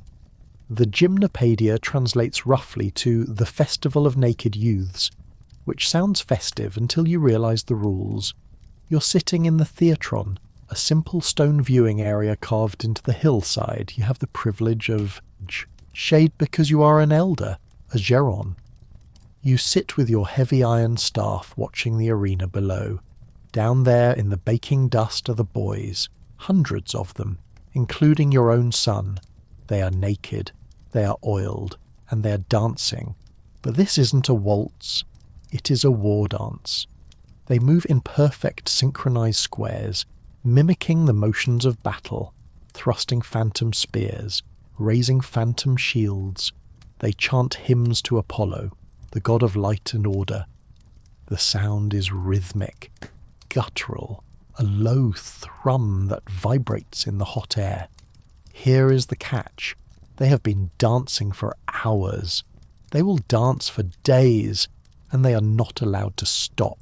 They are not allowed to seek shade, and most brutally they are barely allowed to drink water.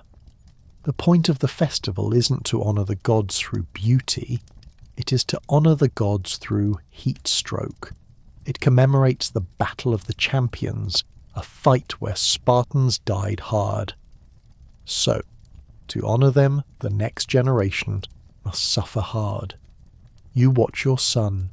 He is 17 now, lean and hardened by the agoge. His skin is burnt a deep angry bronze by the sun.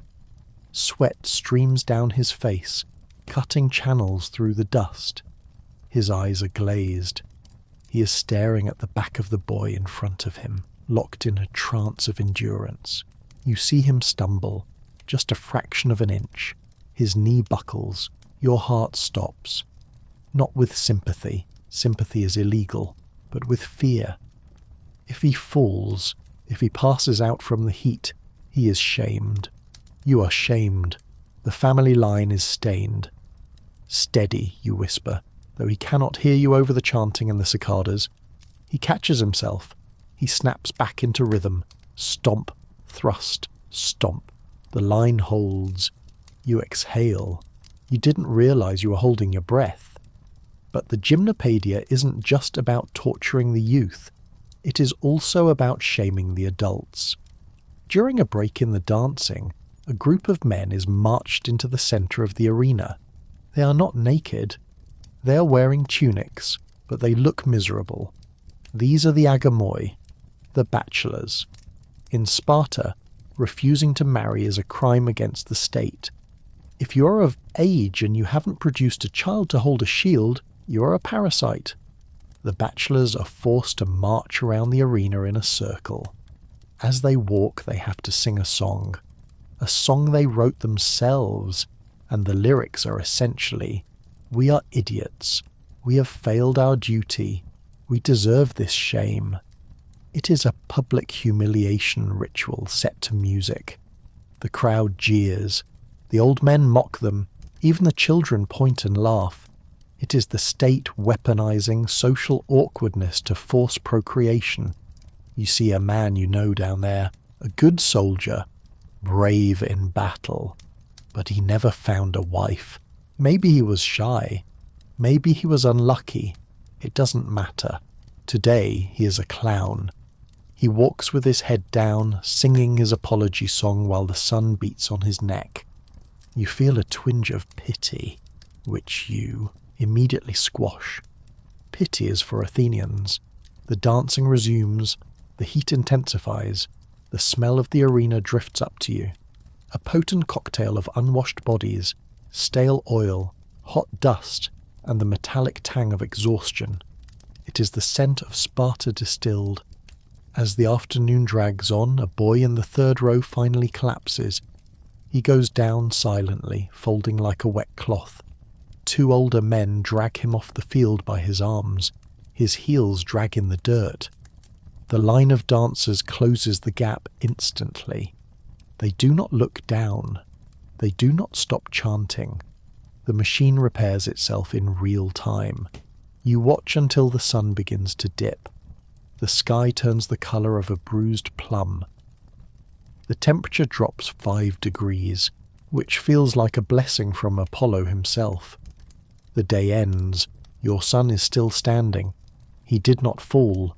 You walk down to meet him. You cannot hug him. You cannot say, "Good job, I was worried." You look him in the eye. He is shaking with fatigue. His lips are cracked. "You kept the rhythm," you say. "I kept the rhythm," he croaks. "That is all. It is the highest praise you can give." You hand him a water skin. He drinks, water spilling down his chin, washing away the dust. You walk home together in the twilight. The city is quiet, exhausted by the heat and the spectacle. You think about the bachelors marching in their circle of shame. You think about the boy dragged off the field. You realize that Sparta doesn't just demand your life in war. It demands your dignity in peace. It demands your comfort in summer. It demands everything, every day, until there is nothing left of you but the shape of a soldier. And tomorrow the dancing starts again. The heat of the festival has broken, replaced by a sudden sharp wind coming off the Eurotas River. It rattles the tiles on your roof and whistles through the cracks in the doorframe. You're sitting in the lesh again, but tonight isn't about relaxation. Tonight is about hygiene.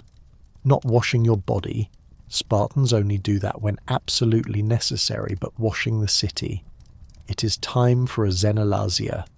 This is a fancy word for kicking out all the foreigners.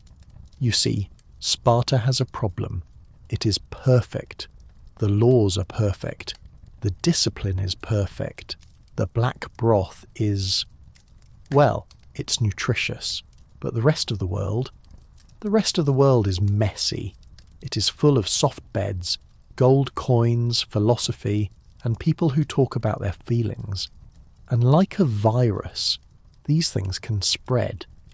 If a young Spartan spends too much time listening to a merchant from Corinth talk about how nice it is to sleep on a mattress made of goose down, he might start getting ideas. And ideas are the enemies of the state. So periodically the ephors issue a decree. The city is dirty, clean it. You stand by the bridge leading out of the city. You're there to enforce the cleaning. A line of travellers is forming. Merchants, bards, diplomats who overstayed. They're welcome, wandering teachers. They are being escorted out. They look confused. They look offended. But I have olive oil to sell, one man protests. He's wearing a blue tunic. It is offensive to your eyes. We have oil, you say, pointing to the road. Go. But I have a new song about the birth of Aphrodite, a minstrel pleads. We don't need songs, you reply. We have shouting. Go. It is bureaucratic purge. You're sealing the airlock. You watch them leave, their carts rattling away into the darkness. They take with them their perfumes, their silver coins, their books, and their dangerous, corrupting thoughts about individualism.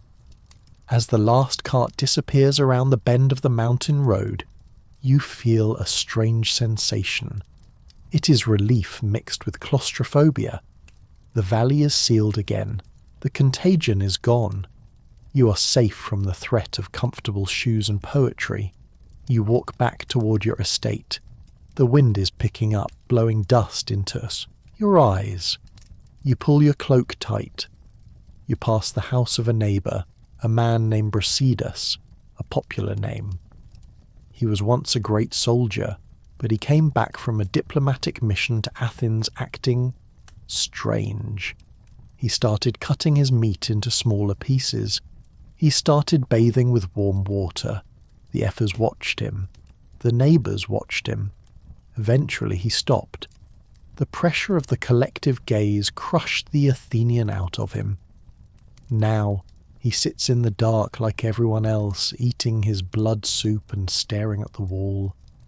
The system works. You reach your own home. Your wife is waiting. The oil lamp is flickering.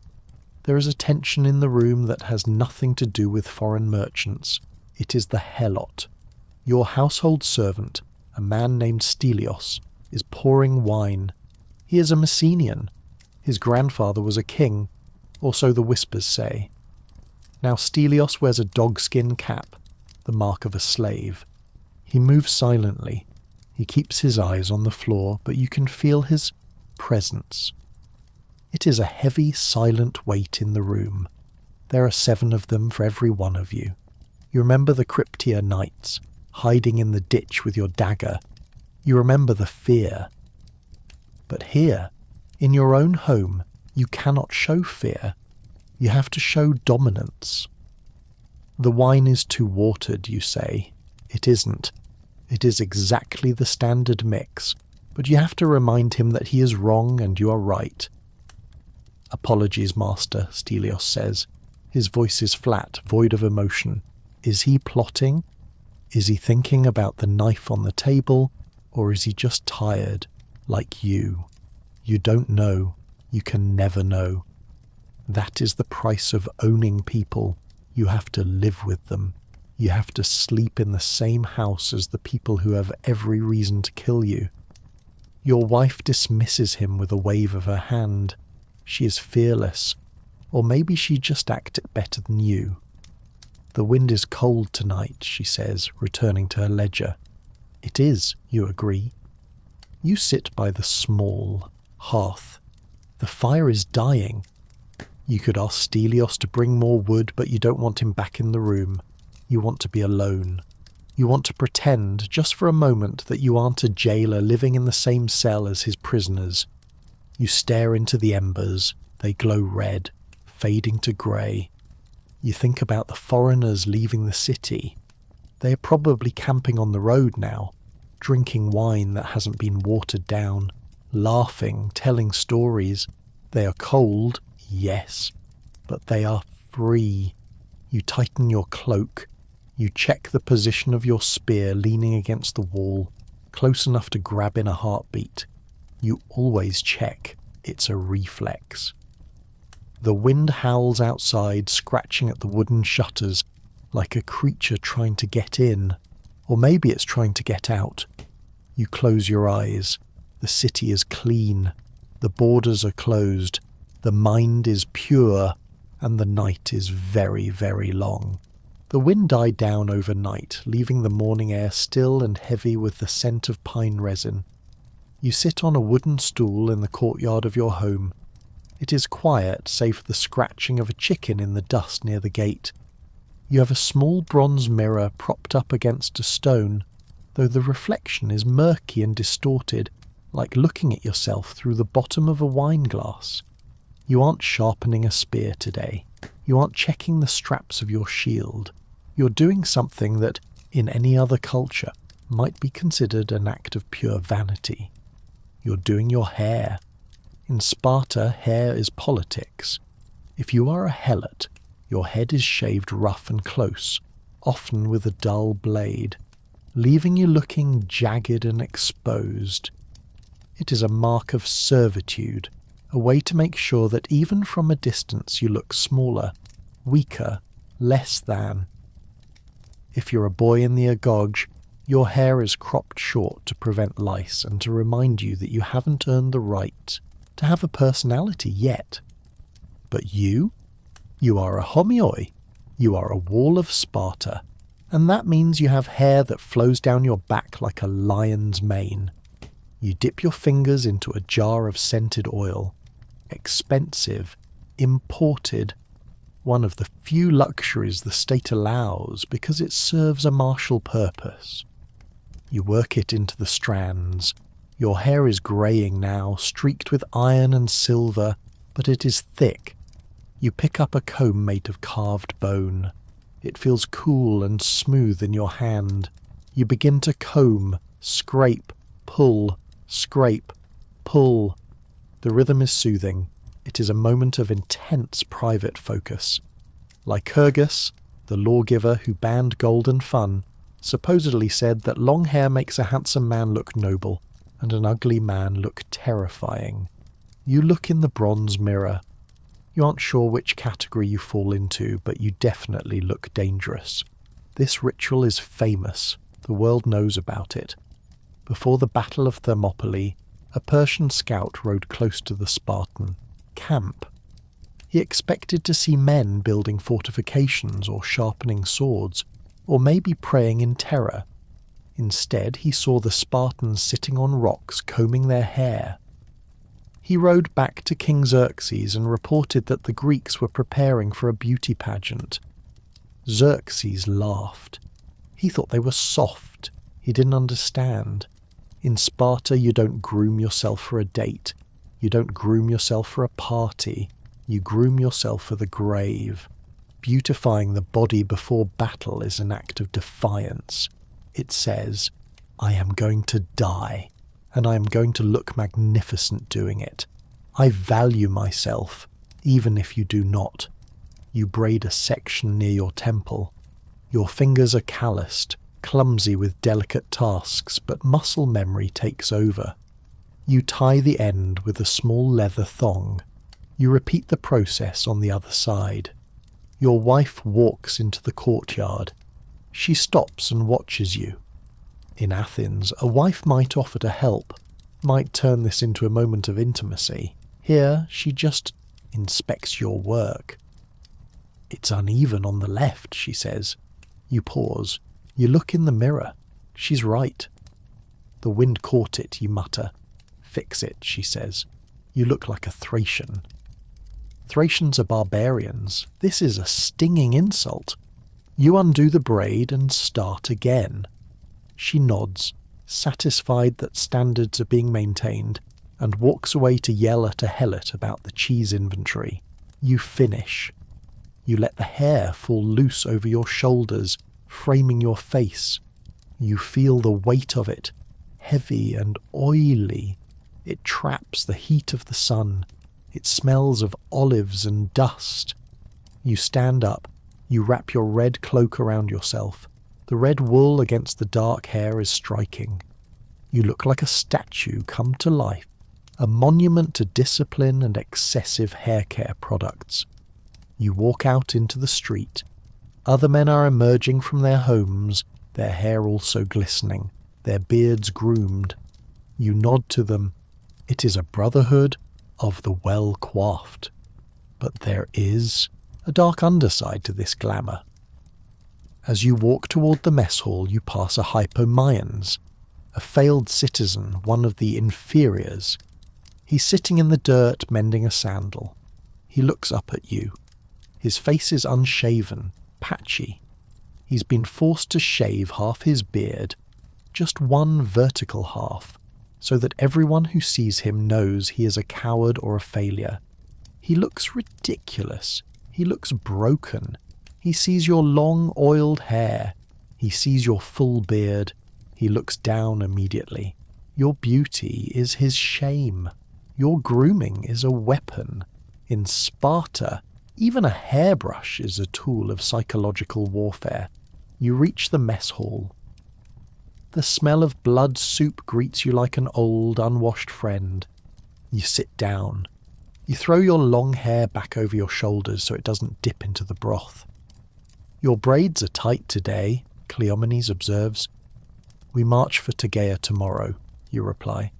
"Ah," he says. "Good. I should wash mine." The conversation ends. You eat your soup. You are beautiful. You are terrifying.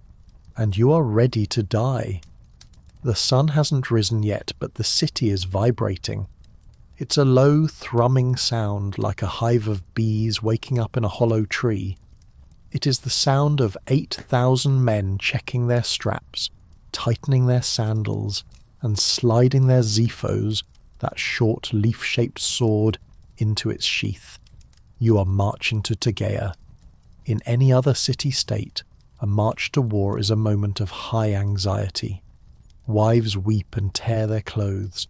Children cling to legs. Priests scream prayers to avert disaster. But here, the mood is different. It is lighter. You walk out of your house. Your wife hands you a sack of dried figs and a small skin of wine. She doesn't kiss you. She looks at your shield. "It's polished," she notes. "It is," you say. "Good. Don't lose it." That is the goodbye. You turn and walk toward the marshalling ground. The air is cool, and for the first time in months you feel a strange sensation in your chest. It's relief. You see, in Sparta, peace is hard. Peace is the drill field under the baking sun. Peace is the secret police watching your neighbours. Peace is the hunger, the black broth, the sleeping on reeds, the constant grinding pressure to be perfect every single second of the day. But war? War is a vacation. Historians often quote Plutarch, saying that for the Spartans, war was a rest from training. It sounds like a metaphor, but as you line up in the pre-dawn grey, you realise it is literal. The discipline relaxes the moment you cross the border. The officers stop hitting you with canes for minor infractions. The rations improve. You might even get meat that isn't boiled in blood. The drills stop because you are saving your energy for the fight. You form up. The king takes his place at the front. He's not riding a horse, he walks. Beside him is a man carrying a heavy bronze pot filled with burning coals. This is the pyrophoros, the fire-bearer, the fire. Inside that pot was taken from the altar of Zeus back in the city. It will never be allowed to go out.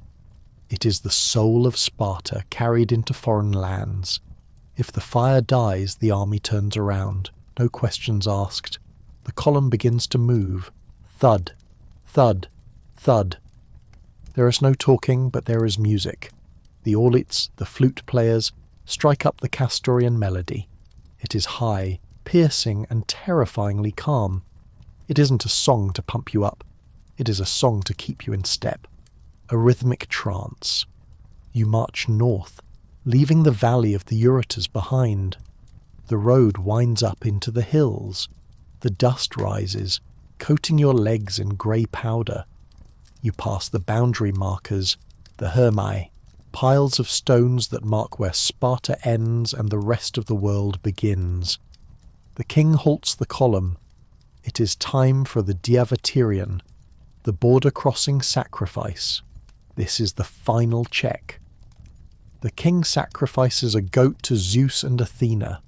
The priest bends over the carcass, knife in hand, looking for signs. If the liver looks bad, if it's discoloured or lumpy or just wrong, the entire army turns around and goes home. You stand there, sweat cooling on your neck, watching the priest. You're hoping the liver is good. Not because you want to kill Tegeans, but because you really, really don't want to go back to the drill field tomorrow. You want this campaign. You want the campfires, the extra rations, and the simplicity of having an enemy you can actually see, instead of the invisible enemies of shame and dishonour that hunt you at home. The priest stands up, his hands are red. He nods to the king. The liver is good. Zeus approves. The king takes a torch, lights it from the sacred firepot, and leads the way across the boundary line. You step over the invisible line. A weight lifts from your shoulders. You're no longer a citizen navigating a maze of social rules. You are a spear point. Life has become simple. March, eat, kill, sleep. The flute player picks up the tempo. The sound of thousands of sandals hitting the road echoes off the canyon walls. It sounds like a landslide moving uphill. You look at Cleomenes marching beside you. He is grinning, actually grinning. I heard the Tegeans have good wine, he whispers. Silence in the ranks, a commander hisses, but there is no cane stroke. The commander is relaxed too. He's just saying it out of habit. You march into the foreign land. The trees look different here. Oaks instead of olives. The air smells different. Wetter. Richer. You feel like a tourist, heavily armed and extremely dangerous. Tonight you will sleep on the ground, wrapped in your cloak with your shield as a pillow. But you won't have to listen to the helots whispering in the dark. You won't have to worry about the ephors watching your house. You are at war, and for a Spartan, that is the only time you are truly at peace. The camp is quiet. It is the night before the battle. The fires have burned down to embers glowing like the eyes of watching beasts. You are lying on your cloak, your shield propped against a tree stump. The air here in Arcadia is cooler than in the valley. It smells of pine needles and damp earth. You are polishing your shield again. It is a nervous habit, a ritual to keep your hands busy. The bronze surface is warm from the firelight. You can see your reflection, distorted, orange and tired. You look old. You are 55. Most men your age are grandfathers telling stories by the hearth. You are about to stand in a line and shove a piece of wood into another man's face, but you aren't afraid. Fear was beaten out of you 40 years ago. What you feel is anticipation, like the moment before a sneeze. The king walks through the camp. He doesn't make speeches. He doesn't stand on a rock and yell about freedom or glory. He just walks. He stops at your fire. He nods at you. Your greave is loose, he says. You look down. The leather strap on your left shin guard is frayed. I will fix it, you say. He nods again and moves on. That is Spartan leadership. No poetry, just equipment checks. Morning comes. The mist is thick in the valley, clinging to the ground like wool. The enemy is out there, somewhere in the white haze. You can hear them, the clanking of armour, the shouting of officers, the nervous laughter of men who know they're about to die. You form the line, the phalanx. This is the moment where the training takes over. You don't have to think, you just find your place. You lock your shield with Cleomenes, you lower your spear, you become part of the machine. The mist lifts, and there they are, the Tegeans. They look panicked. They are shouting, banging their swords against their shields, trying to psych themselves up, trying to scare you. You do not shout. The Spartan line is silent. It is the most terrifying thing in the world. 8,000 men standing perfectly, still saying absolutely nothing. It is the silence of a predator that knows it has already won. The king sacrifices one last goat in front of the line. The blood splashes onto the grass, bright red against the green. The omens are good. The flutes begin, high, shrill, rhythmic. Peesh. You step. The entire line steps. It is a slow, crushing walk. You're not charging. You're advancing like a glacier. The Tegeans fire arrows. You hear them whistling through the air. You don't look up. You just tilt your shield slightly. Thunk, thunk, thunk. The arrows bounce off the bronze or stick in the wood. They are annoying, like mosquitoes. You're 50 yards away. You can see their faces now. They are young. They look terrified. 30 yards, 20. The king shouts a single word. Elelo. The line surges. You break into a trot. The impact is deafening. Your shield slams into a man's chest. The air leaves his lungs with a whoosh. You thrust your spear. It hits his shield, skids off, and catches him in the shoulder. He screams. You shove him back. The man behind you shoves you forward. You are crushed in the middle, a piece of meat in a bronze grinder. This is the othismos, the shoving. It isn't graceful. It isn't heroic. It is sweaty, bloody, and claustrophobic. You can smell the enemy's breath. You can smell his fear. Cleomenes goes down. A spear takes him in the groin. He falls without a sound, dragged under the feet in the advancing line. You close the gap. You step over him. You don't look down. He is gone. The wall must hold. You fight for what feels like hours but is probably only 20 minutes. Your arm is numb. Your throat is raw. And then, suddenly, the pressure gives way. The Tegeans break. They turn. They run. You stop. You do not chase. You stand panting, your chest heaving against your breastplate.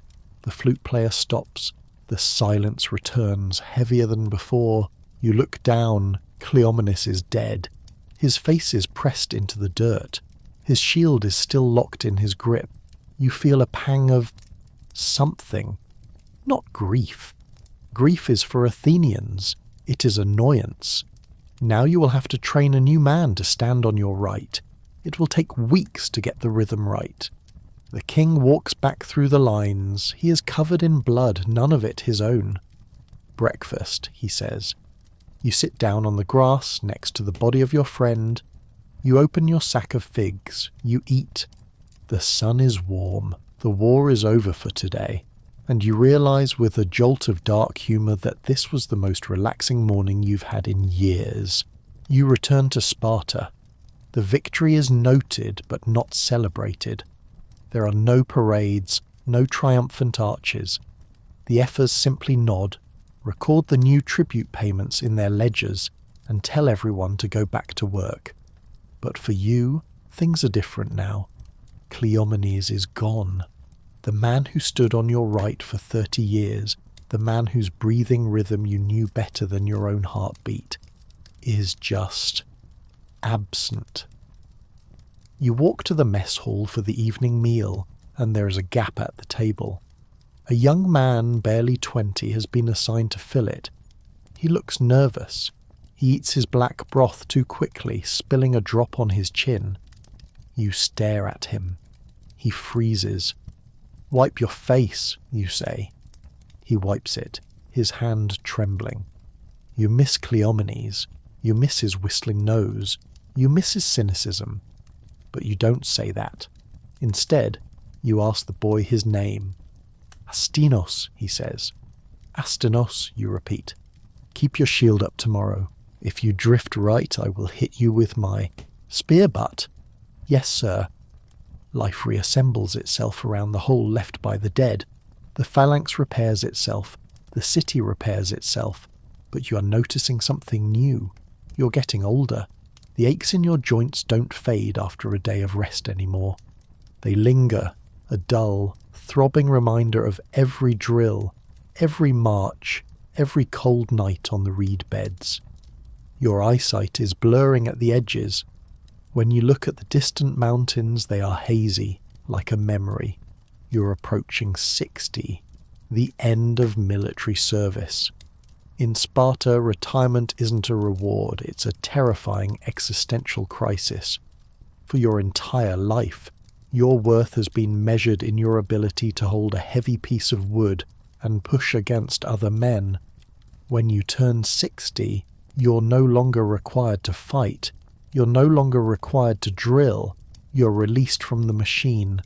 For most men, this is a relief. For a Spartan, it is a kind of death. What do?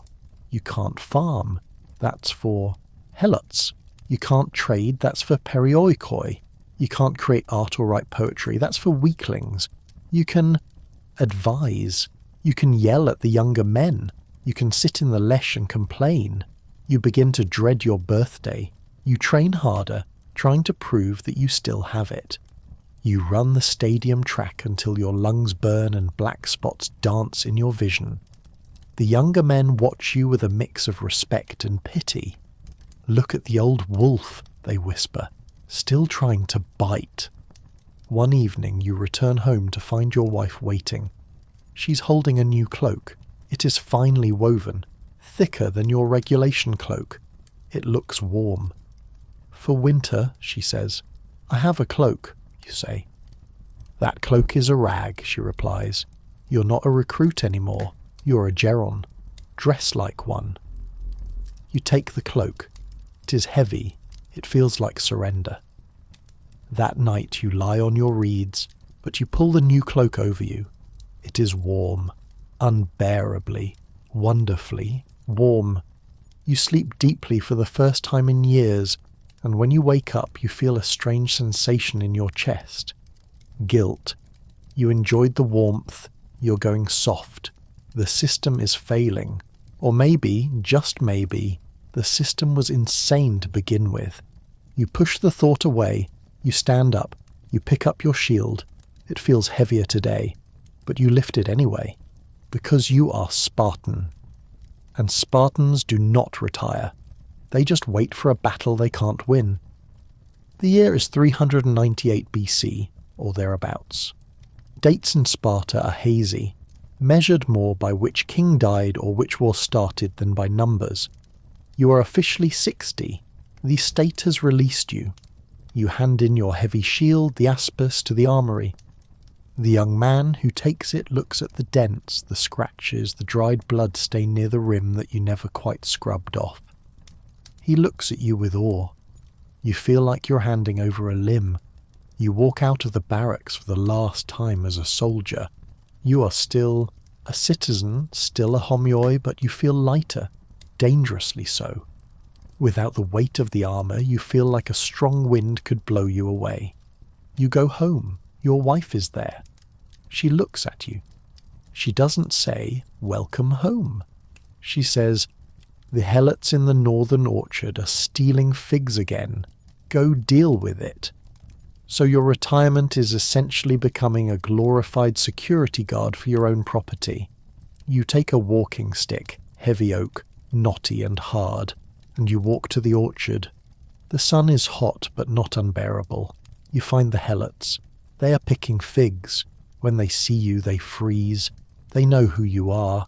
They know what you have done. You don't hit them. You don't have to. You just stand there, leaning on your stick, staring at them with the eyes of a man who has killed more people than they have met. They drop the figs. They scurry back to work. Power, you realize, doesn't need a spear. It just needs a reputation. But the quiet is what gets you. The drill field is silent in the afternoons now. The shouting of the agoge is distant. You have time to think, and thinking is dangerous. You start to notice things you ignored for decades. You notice that the city is shrinking. There are fewer men in the mess halls. The wars, the constant grinding wars against Athens, Thebes, Persia, Argos, have bled Sparta dry. You remember your mess table having 15 men. Now it has 9.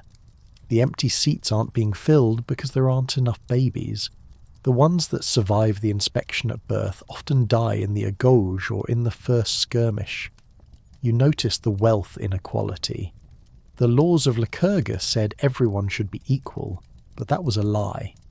Some families, especially the ones with many daughters who inherited land, are incredibly rich. They have racehorses. They have secret stashes of gold hidden in their cellars. Others are slipping into poverty, losing their citizenship because they can't pay their mess dues. The wall of shields is thinning, and for the first time in your life you feel fear. Not for yourself, you've lived longer than you had any right to, but for the idea of Sparta. The machine is eating itself. One evening you're sitting in the Lesh.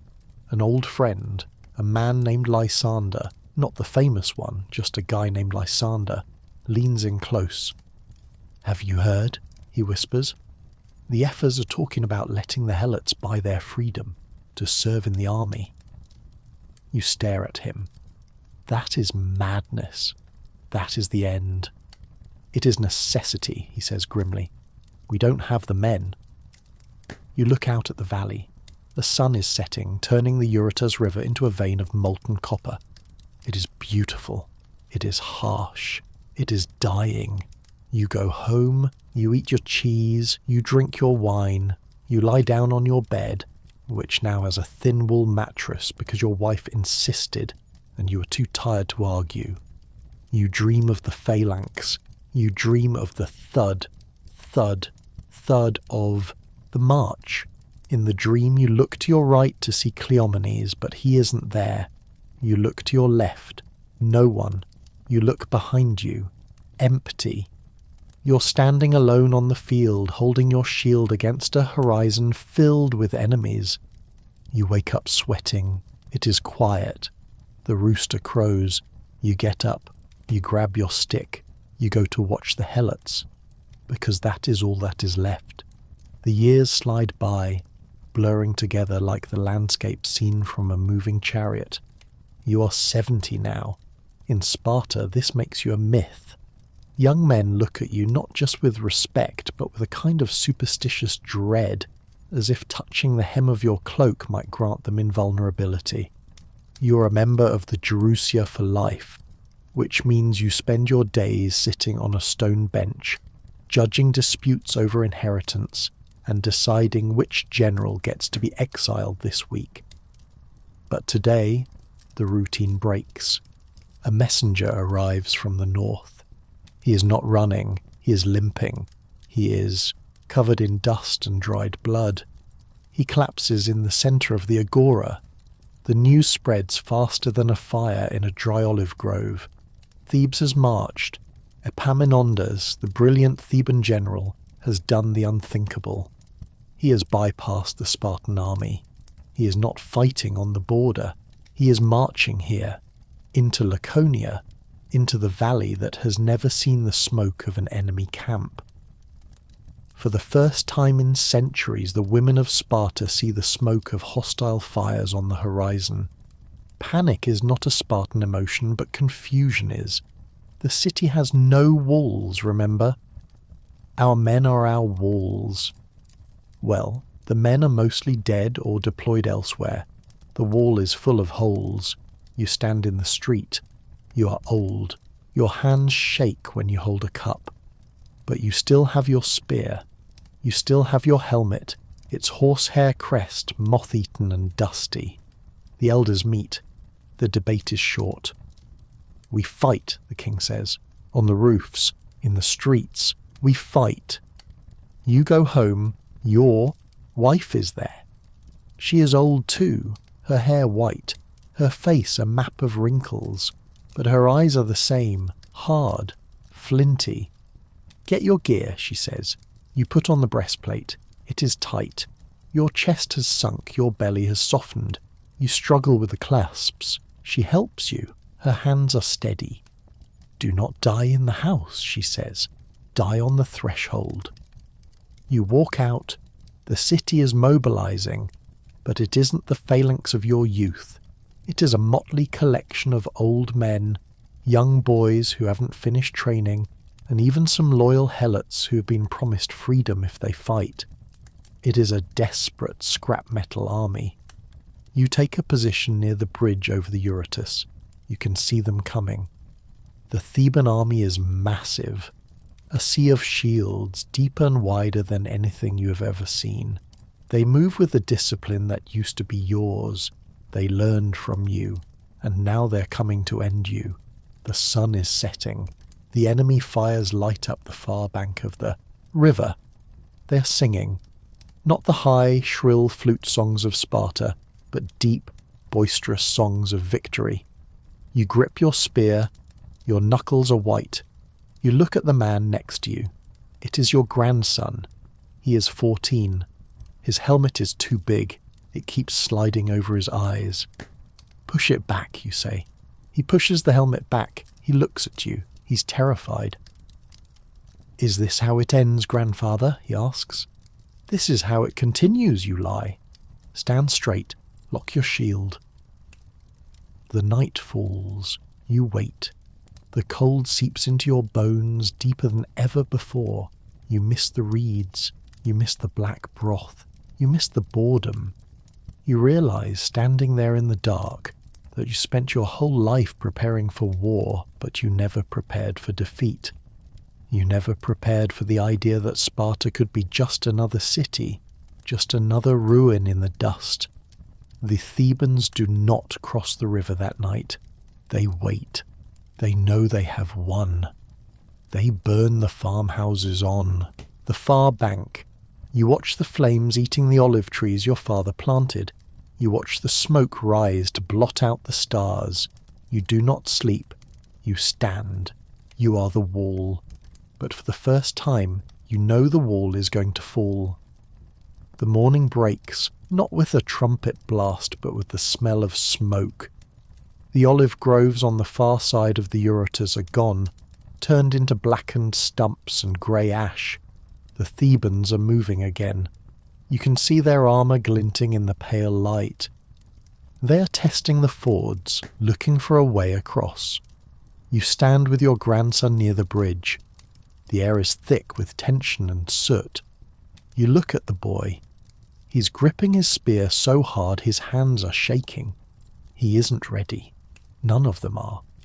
Breathe, you say, through your nose, slow. He inhales a ragged hitching sound. They are so many, he whispers. They are just men, you say. Men bleed, men trip, men die. But you know he is right. They are too many. A yell skirmish breaks out downstream. A group of Theban cavalry tries to force a crossing. The Spartan youth, the ones who were dancing in the heat just months ago, rush forward to meet them. It is chaotic. There is no phalanx here. just a desperate brawl in the mud. You see a horse go down, screaming. You see a boy thrust his spear into a rider's thigh. The water turns red. They hold, for now. But the real threat isn't the army across the river. It is the silence behind you. You turn and look back at the city. The streets are empty. The women are on the rooftops, holding tiles and bricks, ready to throw them down on the invaders. They are silent. They are watching. If the line breaks, if you fail, they are the last defense, and they'll not surrender. They will die fighting with kitchen knives and roof tiles before they let a Theban walk into their homes. You feel a surge of pride, fierce and painful. This is Sparta. Broken, bleeding, outnumbered, but still refusing to bend. But then you see something else. On the hillsides overlooking the city, figures are gathering. They are not Thebans. They are not Spartans. They are Helots. Thousands of them. They have come down from the mountains, up from the fields. They are watching the battle. And they are not cheering for you. They are waiting to see if the masters finally fall, waiting to see if the chains break. The realization hits you harder than a spear thrust. You aren't just fighting an invading army. You are fighting the inevitable collapse of a system built on cruelty. The wall you spent your life building was never meant to keep enemies out. It was meant to keep the slaves in. And now the mortar is crumbling. Grandfather, you snap back to the present. The Thebans are pulling back from the ford. They are regrouping. They are testing us, you say. They will come again at noon. You sit down on a stone. Your legs are trembling. Not from fear, but from age. Your body is betraying you. You take a sip of water from a skin. It is warm and tastes of leather. You look at your shield. The lambda is scratched, the paint peeling. It has protected you for 50 years, but it cannot protect you from time. Why do we do this? Your grandson asks quietly. He's sitting beside you, staring at the river. Why do we live like this? The hunger, the beatings, the silence. You look at him. You want to give him the standard answer. For glory, for Sparta, because we are the best. But the words feel hollow in your mouth, like ash. Because we are afraid, you say. He looks at you shocked. We are afraid of the Helots, you continue. We are afraid of the world. We are afraid of being weak. So we built a cage and called it a city. And now we're trapped in it. He doesn't understand. He is too young. He still believes the myths. Get up, you say, standing. They are coming back. You lift your shield. It feels lighter now. Or maybe you just don't care about the weight anymore. The Thebans charge. The roar is deafening. You step forward, you lock shields, and for one last time, you are the wall. The collision is not a sharp crack, but a dull, grinding thud. It is the sound of thousands of pounds of bronze, wood, and human muscle slamming together at walking speed. You are pressed backward. For the first time in your life, the forward momentum isn't yours. The Theban column is deeper, heavier, and angrier. You dig your sandals into the mud of the riverbank, but the mud gives way. You slide. You feel the breath of the man behind you hot on your neck. He is shouting, bracing, trying to hold you up, but the physics are against you. You are an old man holding a heavy door against a hurricane. Your grandson is beside you. He is fighting with a frantic, terrified energy. He jabs his spear over the rim of his shield, too fast, too wild. Steady, you gasp, the air squeezed out of your lungs by the crush. But there is no steadying this. You hear the wood of a shield splinter nearby. A gap opens in the line, and then the unthinkable happens. The Spartan line, the immovable object, the iron wall, buckles. It doesn't shatter all at once, it crumbles like a dry cliff face. Men stumble, men fall, and then men run. You see a Spartan, a full citizen, turn his back and flee. It is a sight so impossible that your brain refuses to process it for a second. Spartans don't run, but he is running, and then another, and another. You grab your grandson's shoulder. He is staring at the rout, his eyes wide, his mouth open. "Move," you say. "But the shield," he stammers. "With it or on it?" "Forget the slogan," you snap. "Move back. To the houses." You do not run. You back away. You keep your shield up. You're fighting a rearguard action now, covering the retreat of boys who are told they were invincible and just found out they are mortal. The Thebans do not pursue into the streets. They are cautious. They know that fighting Spartans in narrow alleys is a different game. They hold the riverbank. They cheer. The sound washes over. The city like a cold wave. You walk back through the empty streets of Sparta. It is twilight. The dust is settling, coating everything in a layer of ghostly grey. You pass the temple of Athena. The bronze plates on the walls look dull in the fading light. You reach your home. The door is open. Your wife is sitting in the courtyard, holding a small knife, a paring knife for fruit. She looks at you. She looks at your grandson, who is sobbing quietly, his shield dragging in the dirt. She doesn't ask if you won. The silence answers that. "They stopped at the river," you say. She nods. She puts the knife down. "The fires are burning the crops in the lower valley." "I know." You sit down on the bench. You're too tired to take off your armour.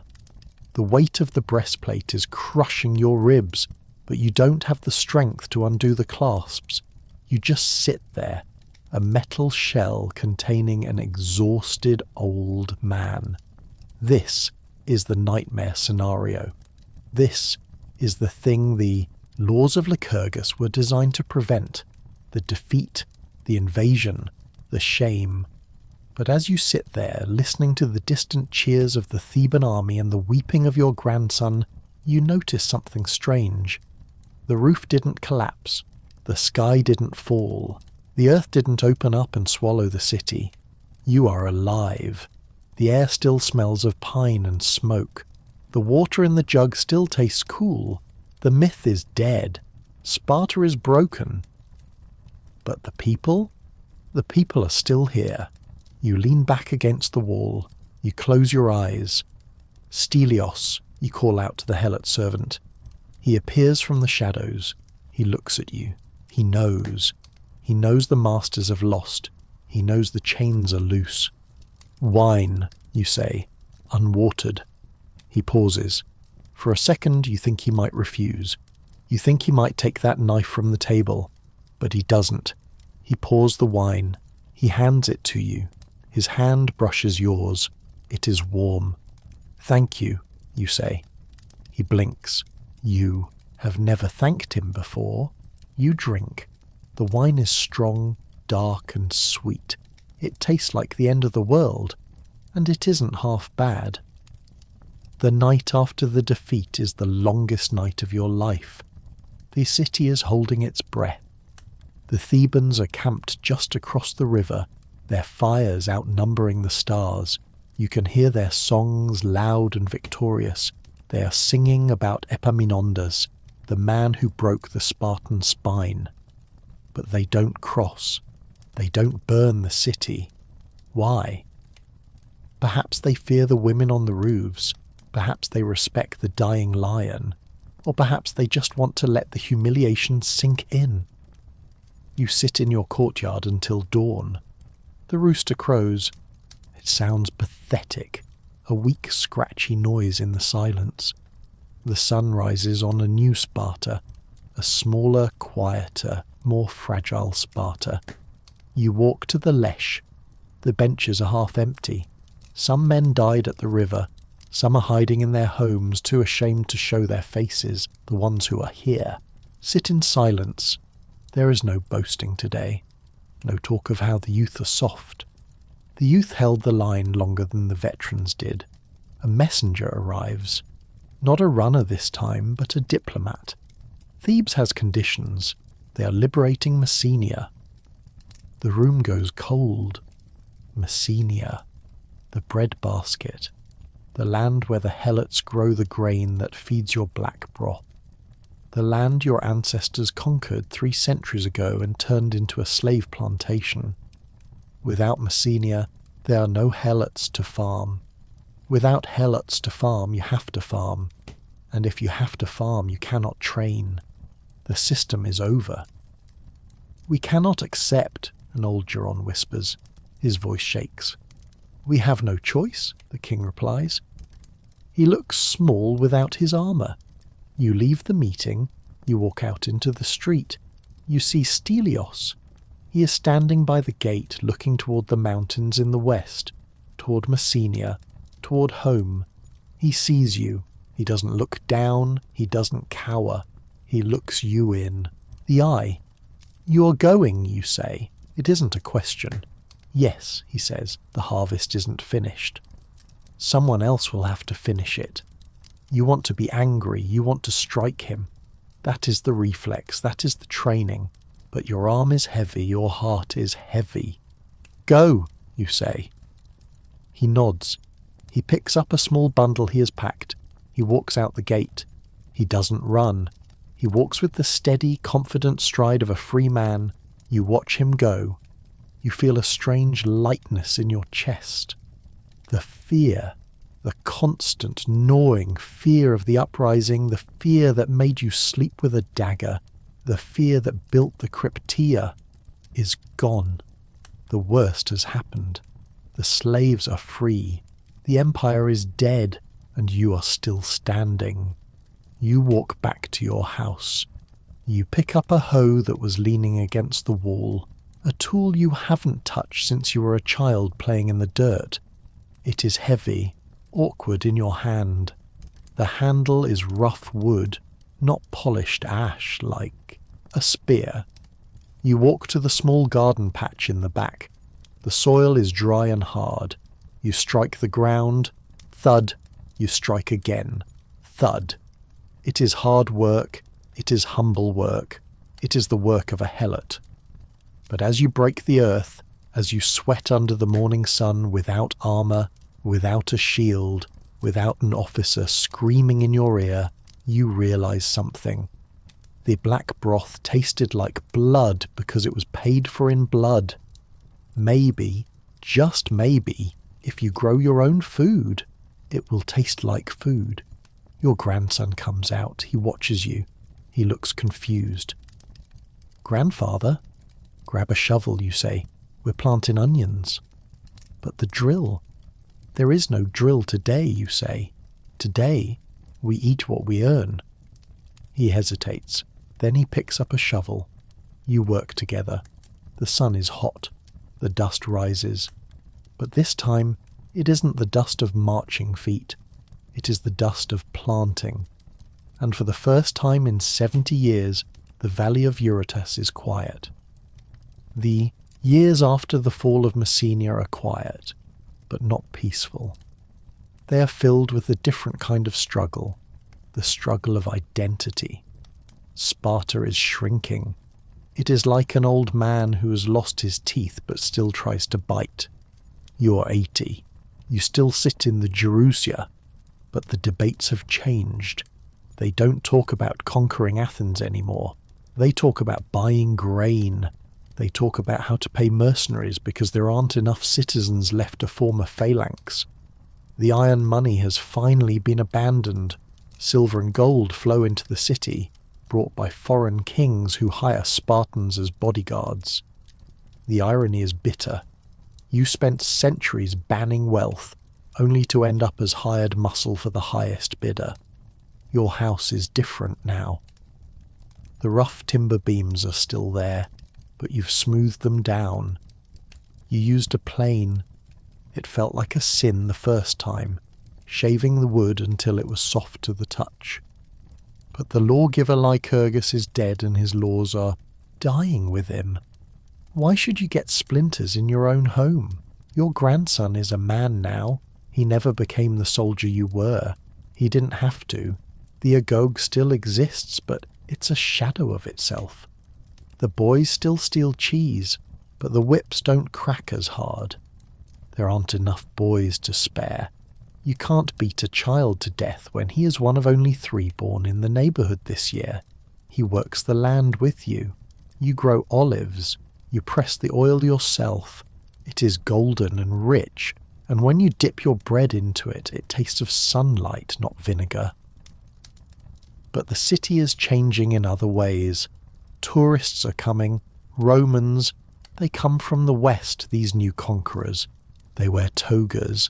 They speak a harsh, clattering language, and they look at Sparta not with fear, but with fascination.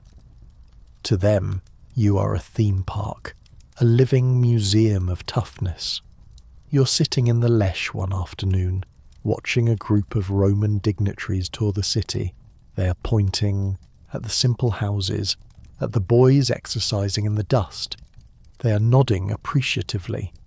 Look at the discipline, one Roman says. Look at the austerity. This is how men should live. You want to laugh. You want to tell them about the hunger, about the cold nights on the reeds, about Cleomenes dying in the mud with the spear in his groin. You want to tell them that the discipline wasn't a choice. It was a cage. But you don't. You stay silent. Because silence is the last thing you have left. It is your brand. One of the Romans approaches you. He's young, eager. He looks at your scars. You are a veteran, he asks. I was, you say. Did you fight at Leuctra? I fought at many places. It must have been glorious, he says, his eyes shining. To live for the state, to have such purpose. You look at him. He is soft. His hands are manicured. He has never eaten soup made of blood. It was orderly, you say. He nods, satisfied. He walks away, feeling like he has touched history. You watch him go. You feel a strange, hollow sadness. They don't see you. They don't see the cost. They just see the shield. You stand up. Your knees hurt. You walk home. Your wife is waiting. She's weaving a new cloak. It isn't red, it is blue, a deep, rich blue, the colour of the sea you rarely saw. Blue, you ask? Why not, she says. The war is over. You touch the fabric. It is soft. It's a good colour, you say. You sit down. You eat a fig. It is sweet. You are 90 years old. The winter has come to the Eurotas Valley again, but this time it feels different. It isn't the sharp, invigorating cold of your youth, the kind that made you want to run. It is a deep, settling cold that seeps into the stone of your house and stays there. Your grandson has children now, great-grandchildren. They run around the courtyard playing a game that looks vaguely like war, but they are laughing. They are using sticks, not spears, and when one falls, the others don't leave him. They help him up. You sit by the fire, a real fire in a real hearth, burning olive wood that you cut yourself. The smoke curls up toward the ceiling, smelling sweet and sharp. You think about the rules, the great retra, the laws that shaped every breath you took for 70 years. Do not use money, gone. Do not eat at home, gone. Do not retreat, gone. Do not change. That was the biggest one. Sparta was built on the idea that perfection had been achieved and any change was decay. But looking at your great-grandson who is currently trying to feed a piece of cheese to the family dog, you wonder if change was really the enemy. The boy is soft. His hands are smooth. He will never know the weight of a shield wall. He will never know the terror of the Cryptia night. He will never know the taste of black broth. And you are glad. It is a treacherous thought. one that would have gotten you beaten in the mess, all 50 years ago. But sitting here, warm and full, you realised that the Spartan ideal was a lie. It was a beautiful, terrible lie that said a man is only worth what he can destroy. But you built this fire. You planted the olive tree outside. You raised the son who raised the grandson who raised this boy. You created. And that, you realise, is harder than destroying. The door opens. A visitor. It is the Roman again. The young one who asked about Leuctra. He has returned, older now, wearing the robes of a magistrate. He has brought a gift. For the veteran, he says, handing you a small wooden box. You open it. Inside is a comb, not bone, ivory. It is smooth, white, and carved with intricate lions. For the hair, he says. I remember the stories. You touch your hair. It is thin now, white as the mountain snow, but you still keep it long. It is the one vanity you never gave up. Thank you, you say. He sits with you. He asks more questions. He wants to know about the formation, about the King's Guard, about the Oracle. He is writing a history. He wants to preserve the memory of Sparta.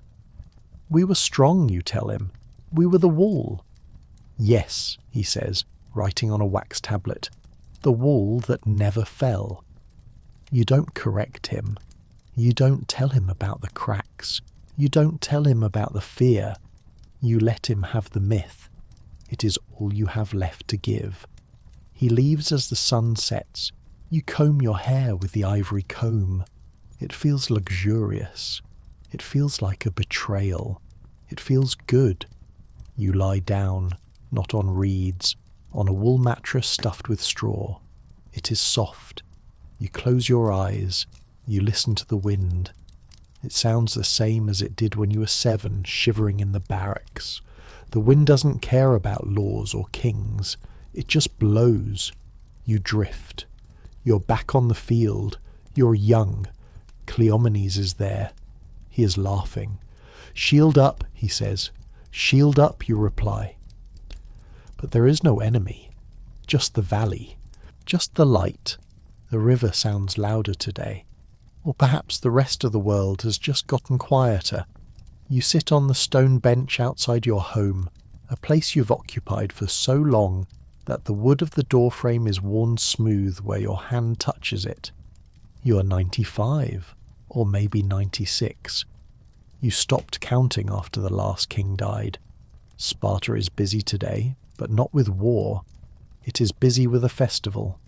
The Romans have built a theatre, a stone theatre, right in front of the altar of Artemis Orthia.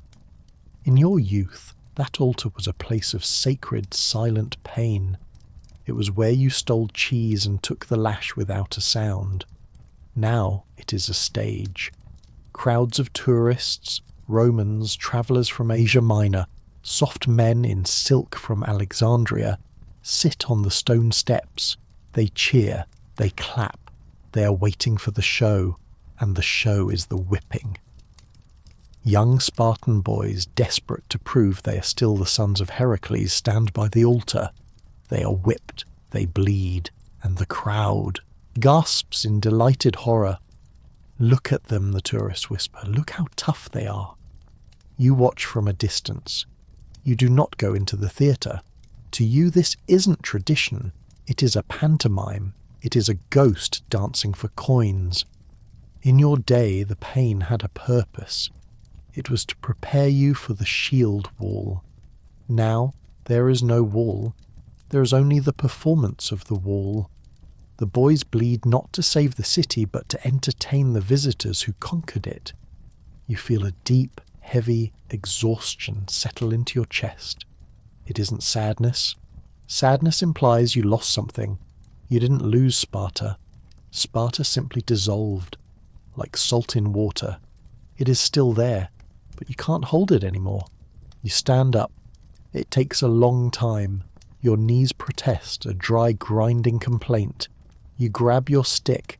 You turn your back on the cheering crowd. You walk away from the noise toward the river. The Eurotas is calm. The reeds, the descendants of the reeds you once slept on, sway in. The gentle breeze, swish, swish. It is the sound of your childhood, the sound of the cold nights and the empty stomach. You find a spot by the water. You sit down in the dirt. You don't care about the dust on your fine cloak. You are beyond laundry. You look at your hands. They are spotted with age, the skin thin as parchment. But underneath, the tendons are still thick. The grip is still there. These hands held a spear for 40 years. They killed men whose names you never knew. They planted olive trees. They held a dying grandson. They have done enough. A shadow falls over you.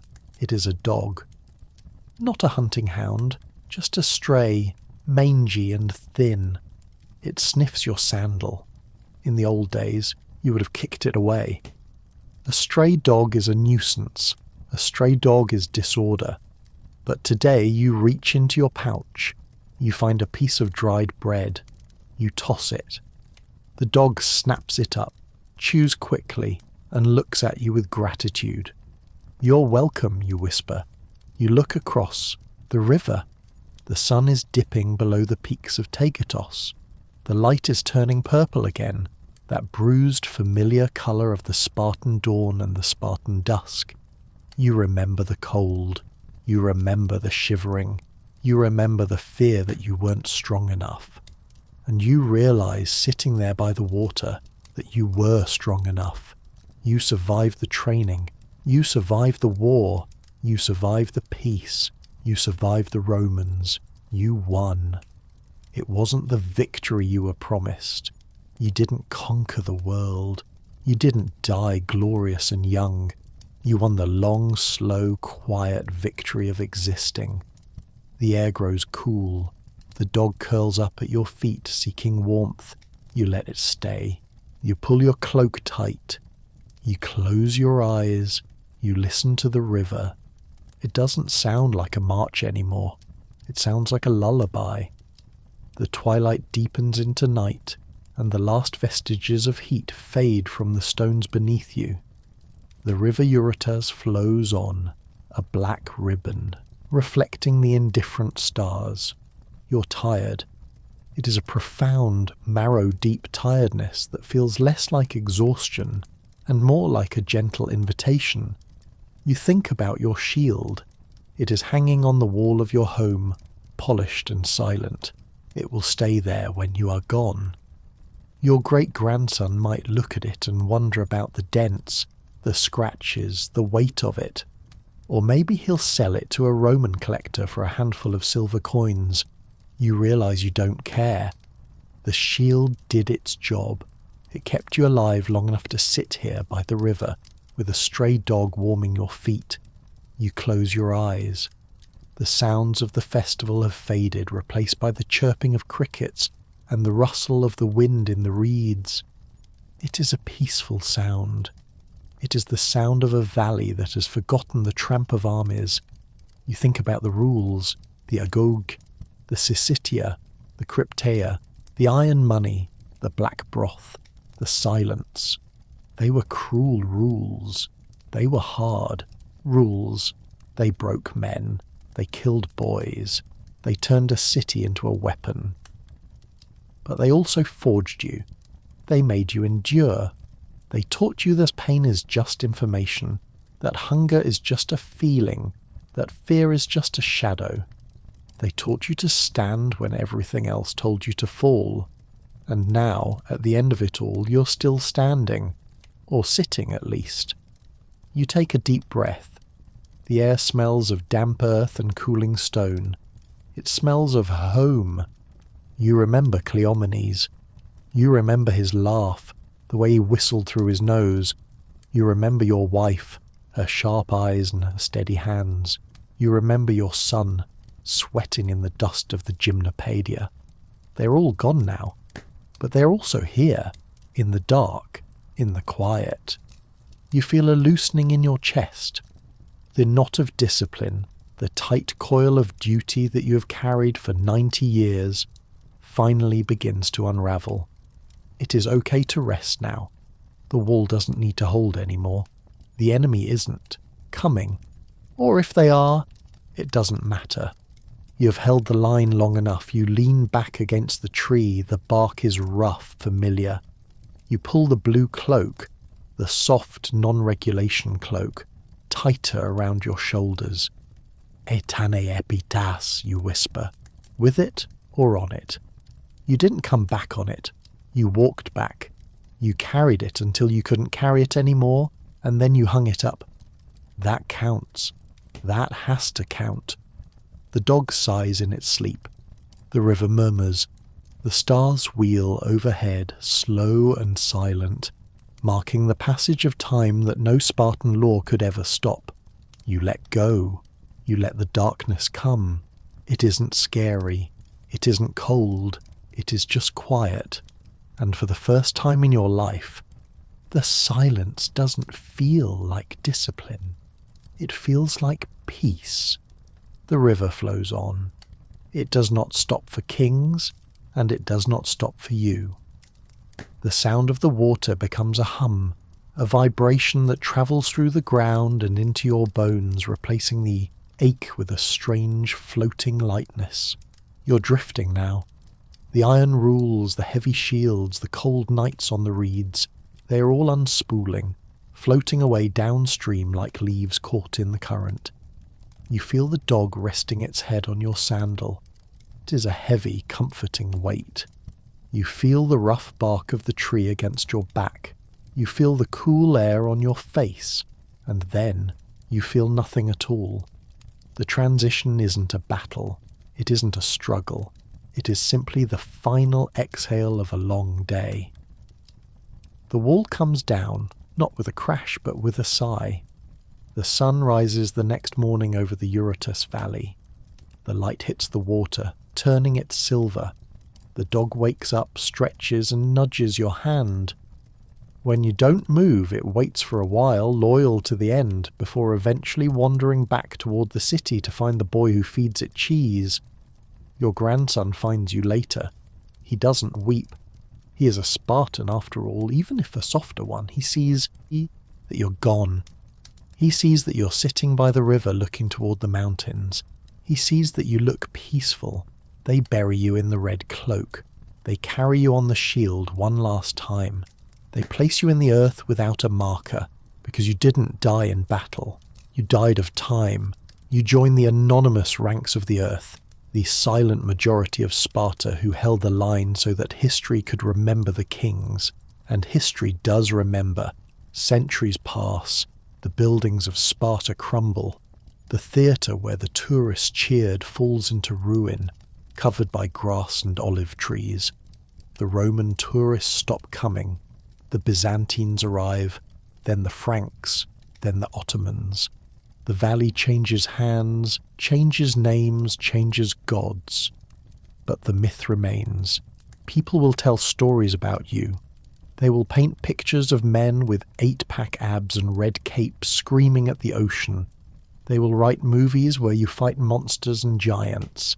They will turn your brutal, disciplined, exhausted life into a symbol of ultimate freedom. They will get it mostly wrong. They won't understand the hunger. They won't understand the fear of the helots. They won't understand that the silence wasn't coolness. It was survival. But that doesn't matter anymore. You aren't part of the myth. You are part of the soil. You're the olive tree growing by the river. You're the wind coming off Mount Taygetos. You are finally truly free.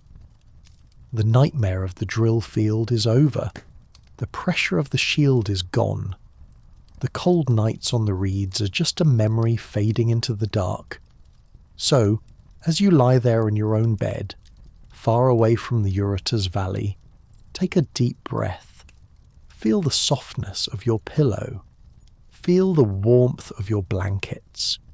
You don't have to wake up at dawn to march. You don't have to hold the line. You don't have to be a wall. You just have to sleep. The history is written. The war is over. The shield is hung on the wall. Good night, Spartan.